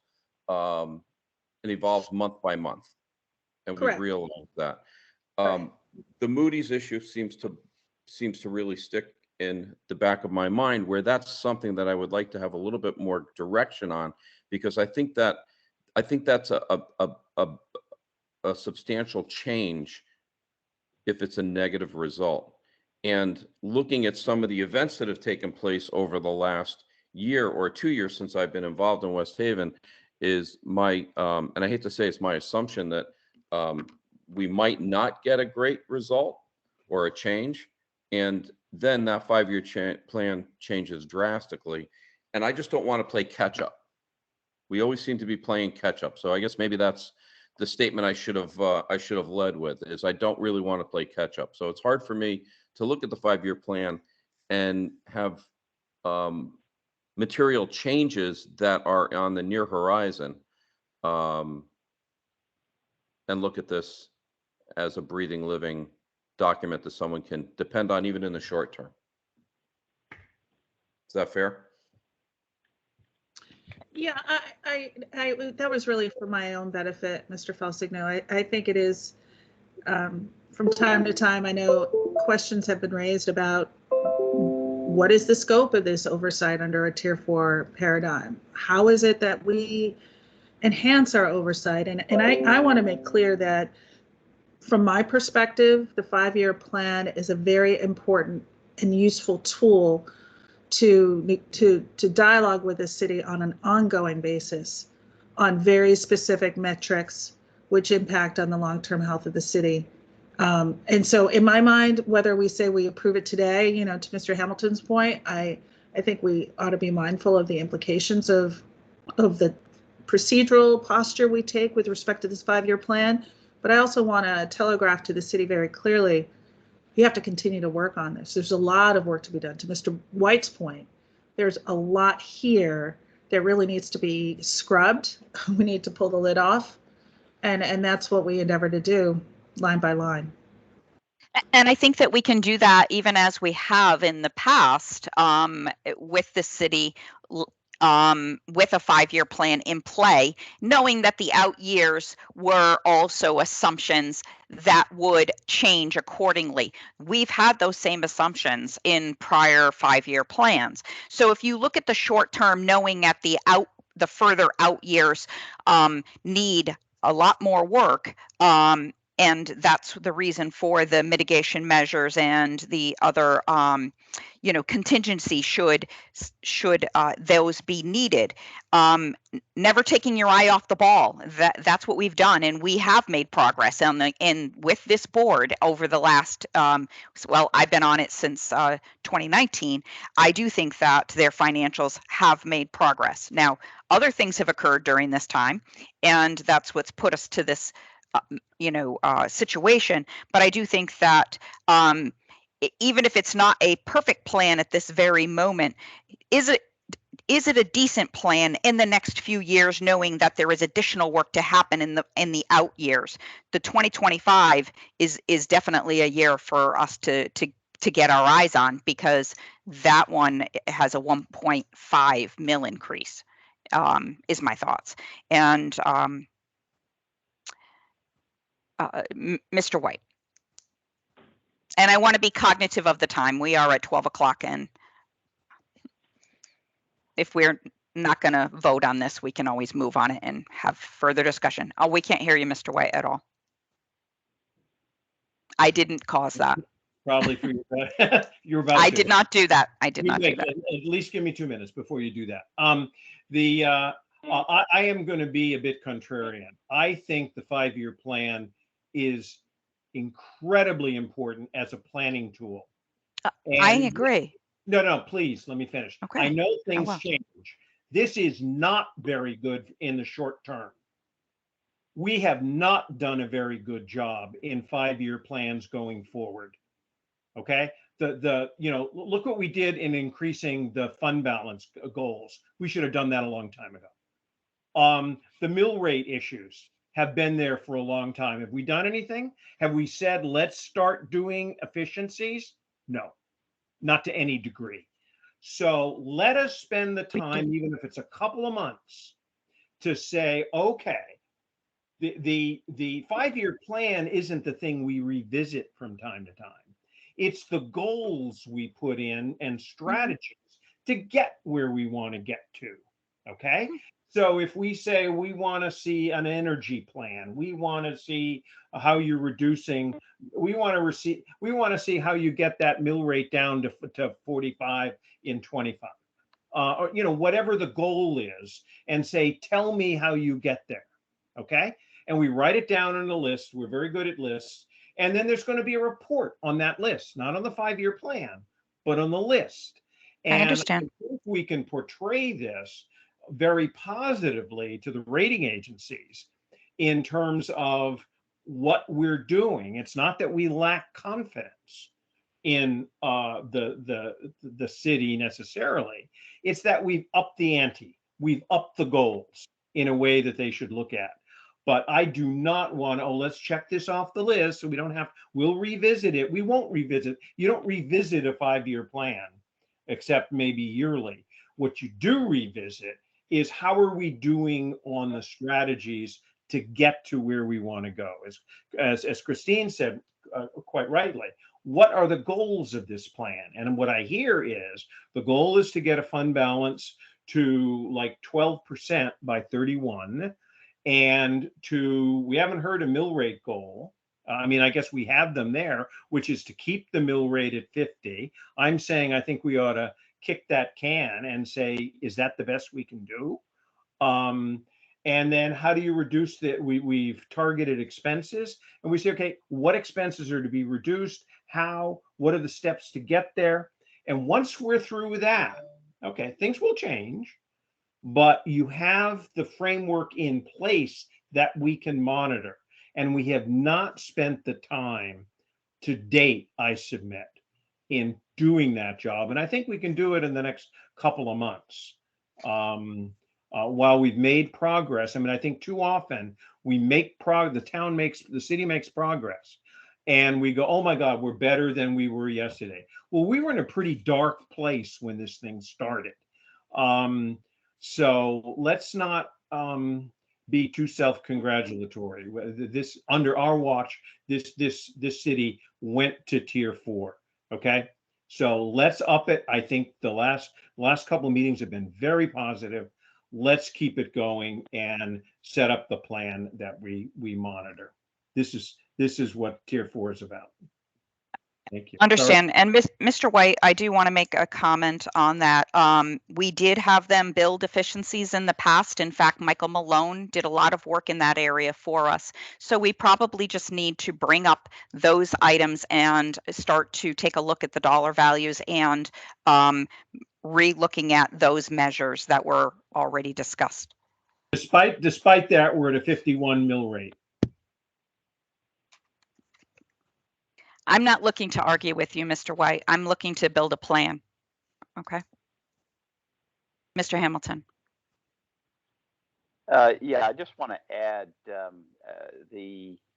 ultimately one of the things which will or could long term address what is a pretty high mill rate in West Haven is growth in the grand list. And our board, of course, essentially required West Haven to take the Havens project out of the 5-year plan because we felt that at this point it just was not realistic to assume that that's going to kick in even in the year that, you know, it's a couple of years out, but really we didn't feel they could assume that. But ultimately, if you look at the data statewide, there is very much an inverse relationship between grand list and per capita grand list and mill rates. You know, go to Greenwich and their grand list per capita, I believe, is over $1 million for every person who lives in Greenwich. And you go to West Haven and it's probably I don't know, is it 55,000 or something like that? I mean, it's a very stark contrast, and ultimately the solution to high mill rates is to grow the grand list. And again, I think we appropriately asked West Haven to remove the Havens project, but long term, we have to focus on expense reductions, but real we lost you. Term, okay. What's going to make the difference is that growth in the grand list, and so perhaps we should also put that on the table for discussion by MARB as well. Very good.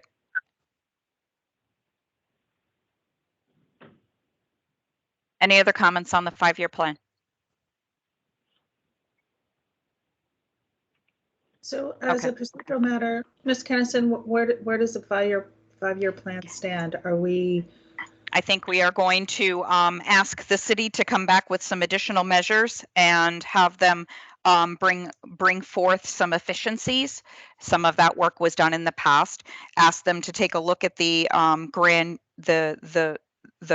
grand list growth, if there is any potential to have any adjustments in there. Have them to come back with the assumptions that you asked for on the debt side. So there's a number of items that we've asked them to take away from this messaging today. And mitigation measures should things change. What would you do? What would you do differently? As Mr. White had asked. And I think then we can have them provide that to us for our consideration at our next meeting.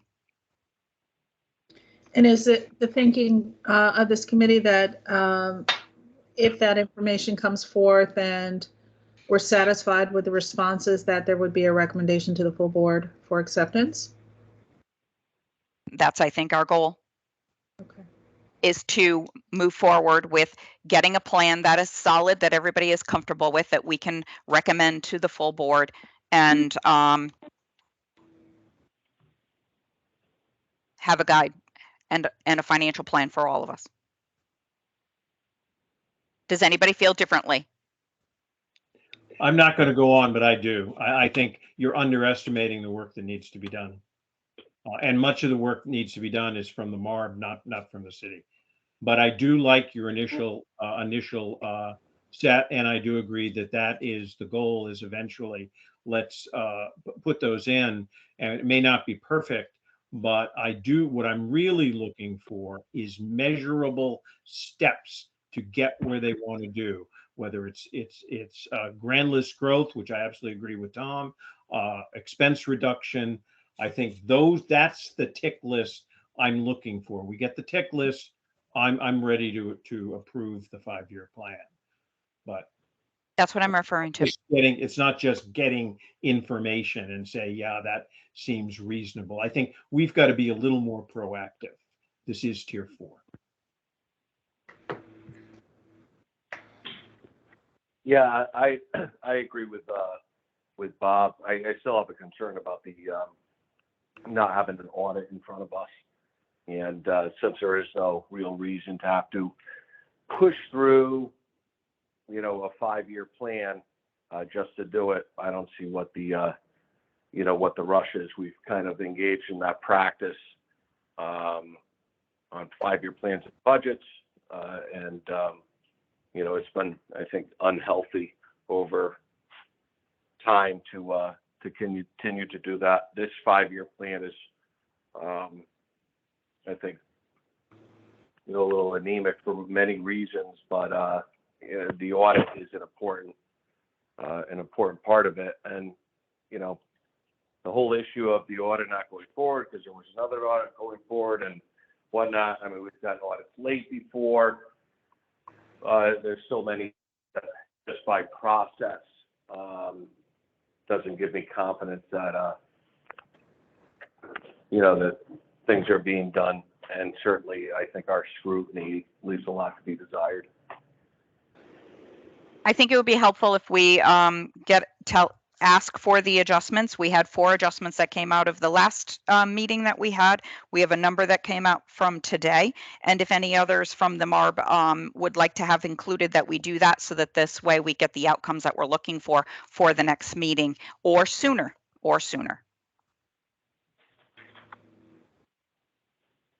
Is that reasonable? If I may ask, Anderson, are we to expect a listing vetted by OPM staff of those specific items so we can make sure we respond specifically to them?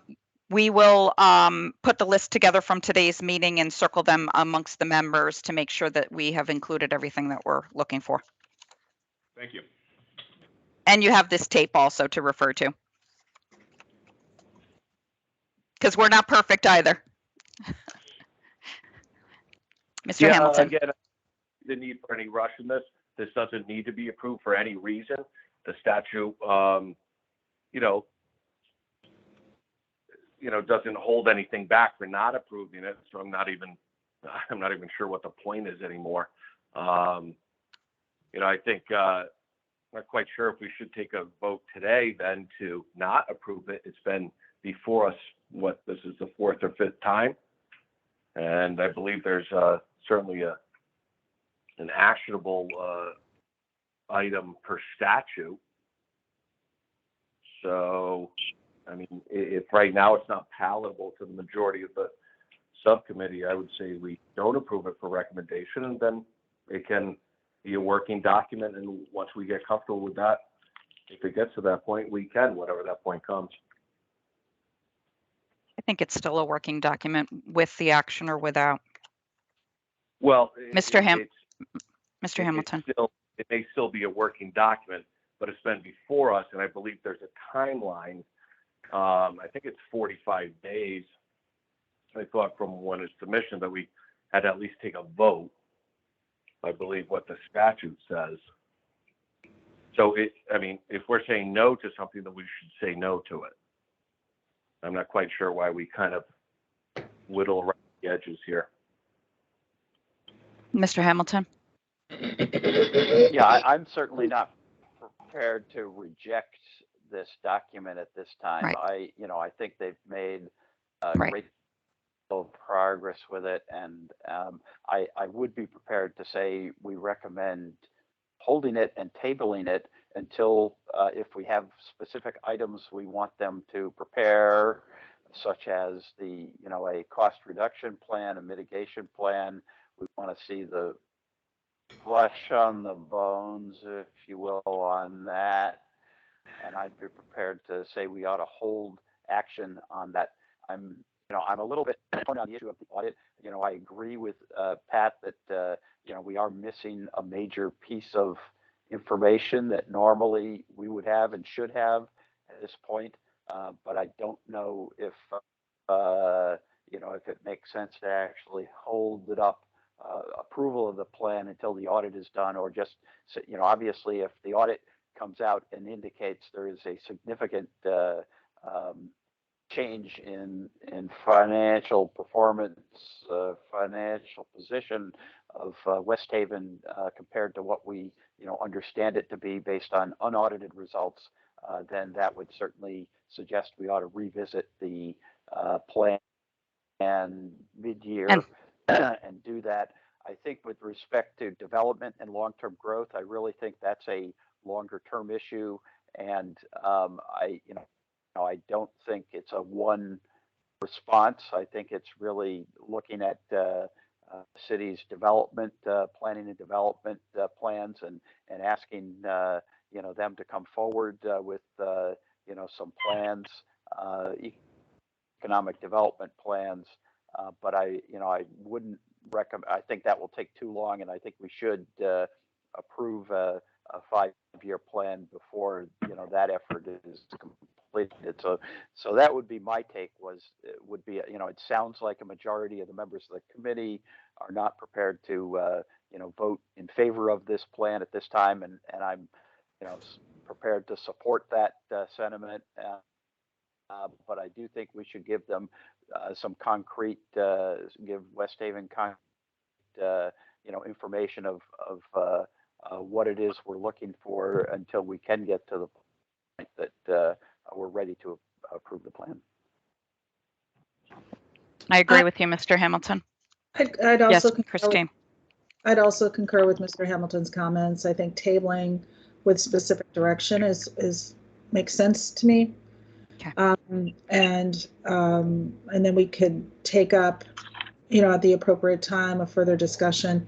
And to Mr. Egan's point, I agree. I'm not sure what the distinction is between accepting it, approving it. I mean, this plan, this 5-year plan, I believe is something we can continually push the city to refine as we work toward the very focused discussions that Mr. White has capably laid out. I mean, I think all of those are areas for focused attention by the MARB. And it's interesting. You cast your comments. You led with that you would be a contrarian, but I agree with a lot of what you had to say, Mr. White. I don't think there's a great deal of disagreement on the part of the committee on the substance. It's stylistic at this point. So, I mean, I think we should table. I think the definitive action of a denial or a rejection is perhaps not really necessary. Yeah.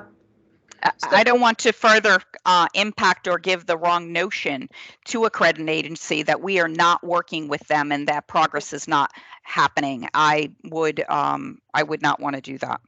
However, the focused attention on those areas, as that has been outlined by members of this committee, should happen with more rigor. Because I do disagree with you, Bob. I don't think that there has been inaction on the part of the committee. I think what there is an appetite for, at least on my part and perhaps others, is just some rigor and discipline around how it is the city and the MARB will approach each of these important aspects of their financial picture.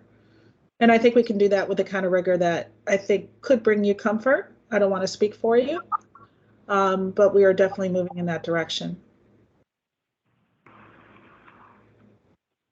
And having a financial manager help us with that can't come a moment too soon. Agree. All right. With that, we're going to take no action today, as it was noted in the agenda, and move forward with the next item. We are at 12:20, so I'd like to talk about the next items. Christine, your hand is still up. Do you have more? No? Okay. The next item on the agenda is the MOA action plans that have been provided, and we have ignored those for a couple of meetings, which is IT personnel and procurement and progress that has been made. And then we have still other business. Is there anything here that anybody would like to table for future discussion and try to focus on ending this meeting by 12:30? I do have other matters that I have to get to. So your thoughts? Yeah, I'll make a motion to table. Which ones? The MOAs? Yes. Okay. Who is that? Pat? It's Pat. Yep. Thank you, Pat. Okay. Then we'll table those at this very moment. Can we get a second? Second, Bob White. Thank you, Bob. Any discussion? I hear none. All in favor?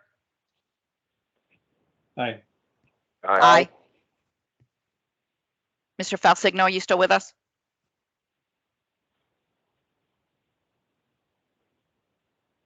I heard all, but I don't think I heard Stephen.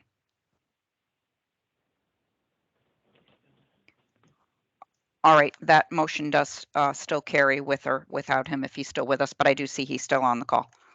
All right, we'll table this for the time being. Other business. There are 3 items listed for other business. Is there anything here that is important to the members to bring forth? Discussion about the information. This, I don't think will take that long, Christine, is the discussion requests of information from the city. You asked to have as other business and add to the agenda today. Do you think that will take us a while? No, and we need not spend very much time on that at all. I just suggested that we have a running tally of information requests, similar to the format that we track outstanding audit items, as well as progress toward fulfilling or those requests. It's very similar to the reporting that we receive on other outstanding items, and I suggested that as a way to address some of the comments that Mr. Waxenberg offered at the last full meeting of the MARB and other members consistently over time about, hey, we've been asking for information, where is it? Very good. I'm in favor. That's fine. And we can even make it a living document for the members to make sure that our items are included. Any other discussion about that item? All right, let's move on to discussion and possible action regarding the location of the subcommittee meetings, and I wanted to have a conversation about that. In my time at OPM, the decision was made to change those meetings and have the subcommittee meetings held local and in Hartford, and that was so that the secretary could have an opportunity to attend based on the heavy agenda of a secretary. And so that decision was made since, I'm going to say, 2019.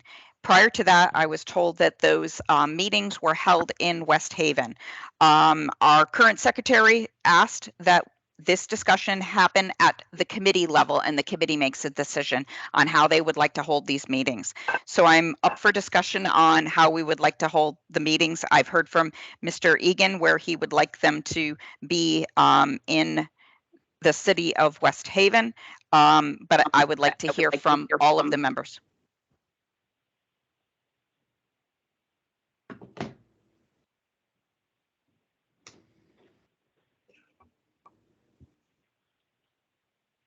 Any input? Mr. White? Yeah, I think it should be, and it ties into the last item on the agenda, which I don't think we need to get into too much, which is, I think if we're at West Haven, then I think members of the public, voting members of the public, who ultimately are going to make the decision about what happens with West Haven, have an opportunity to voice their concerns. I think we need to do a little more encouragement of that. Maybe even have an agenda for the public. We can talk about this at another meeting, but this ties into the public's input into the kinds of plans and oversight that we have of West Haven. And I think it would make it there. I think we ought to have a hybrid situation in the event that some people can't make it. But so that would be my view. Okay, Christine. So I very much favor the kind of outreach that will kind of communicate directly with the people of West Haven, the citizens of West Haven, about the work that MARB is undertaking. I think that the kind of transparency and sunlight to which Mr. White has previously referred is essential to the cultural changes that we I think agree are necessary. A hybrid option I think is warranted. I could say on a personal note, after 2.5 years of dodging COVID, it finally caught up with me because, you know, I mean, everyone is in a rush to return to in-person events, and I'm doing well. Antivirals are a wonderful thing, but I do think that, you know, hosting public meetings absolutely have to continue to offer a virtual option because there's a surge, at least there is in my household, and I just want to be sensitive to that. Agree. Any other input? Mr. Hamilton? Yeah, I generally agree with that. I'm certainly willing to attend meetings in West Haven, and I do think there's advantages to us being there, as well as advantages for the citizens of West Haven who want to participate. But I would favor a hybrid approach so that if a member cannot attend for whatever reason, that we can continue. I don't know. There may be some technical challenge. You'll have to work with the folks in West Haven. I know, Right. you know, in some cases, that's the hybrid approach is sometimes the hardest, Right. more difficult than completely remote for everyone. So hopefully that those kinks can be worked out. Okay. Yeah, Kim, I would just say that as far as the hybrid option, that's already allotted for in our policies with any of our meetings. It has been since the adoption of those policies at the inception of this board. So it allows for, you know, teleconference communications for anybody who can't attend a meeting. So I think it's, you know, certainly there's an ability to do it. I'm sure West Haven has some type of conference phone they could place in the middle of the table for anybody who would not be able to be there. Okay. Any other comments?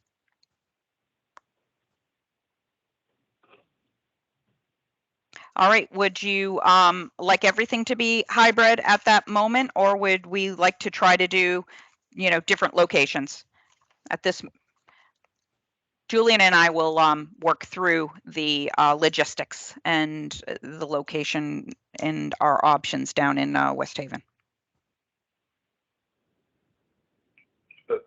Kim, can you clarify what you're saying? I don't quite understand what you're saying.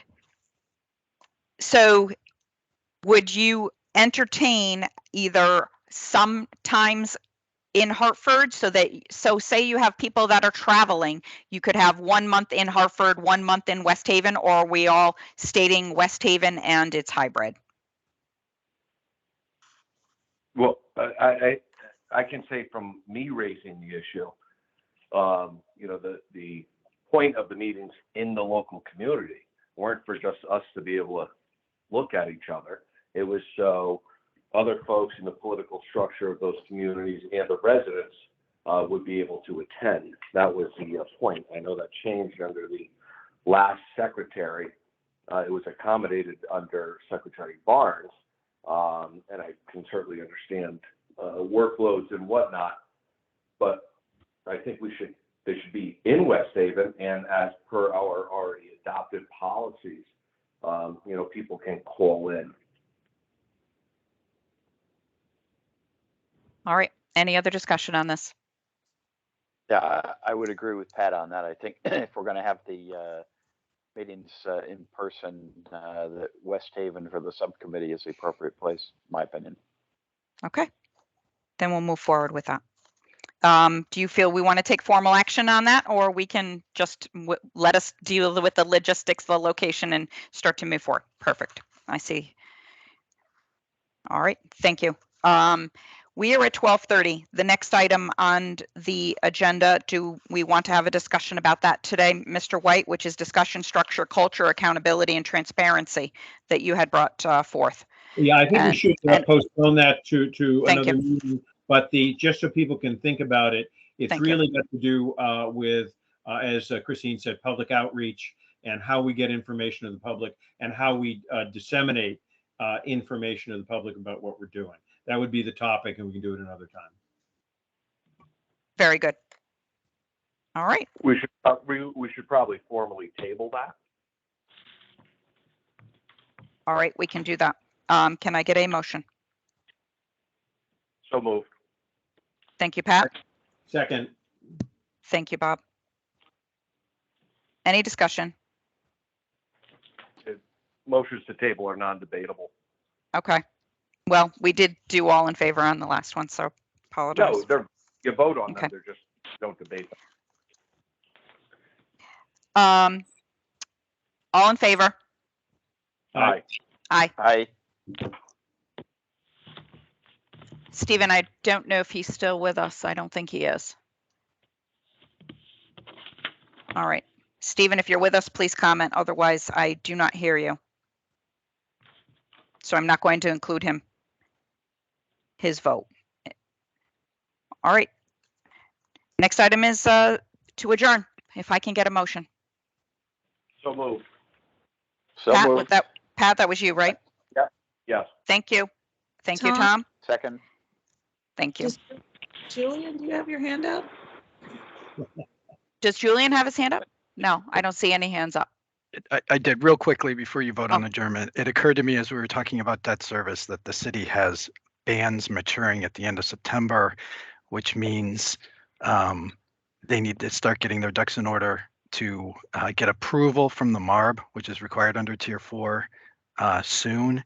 And just to put the members on notice that this may entail a special meeting if we need to get something done at the subcommittee level in advance of the full MARB meeting in September. So just a heads up.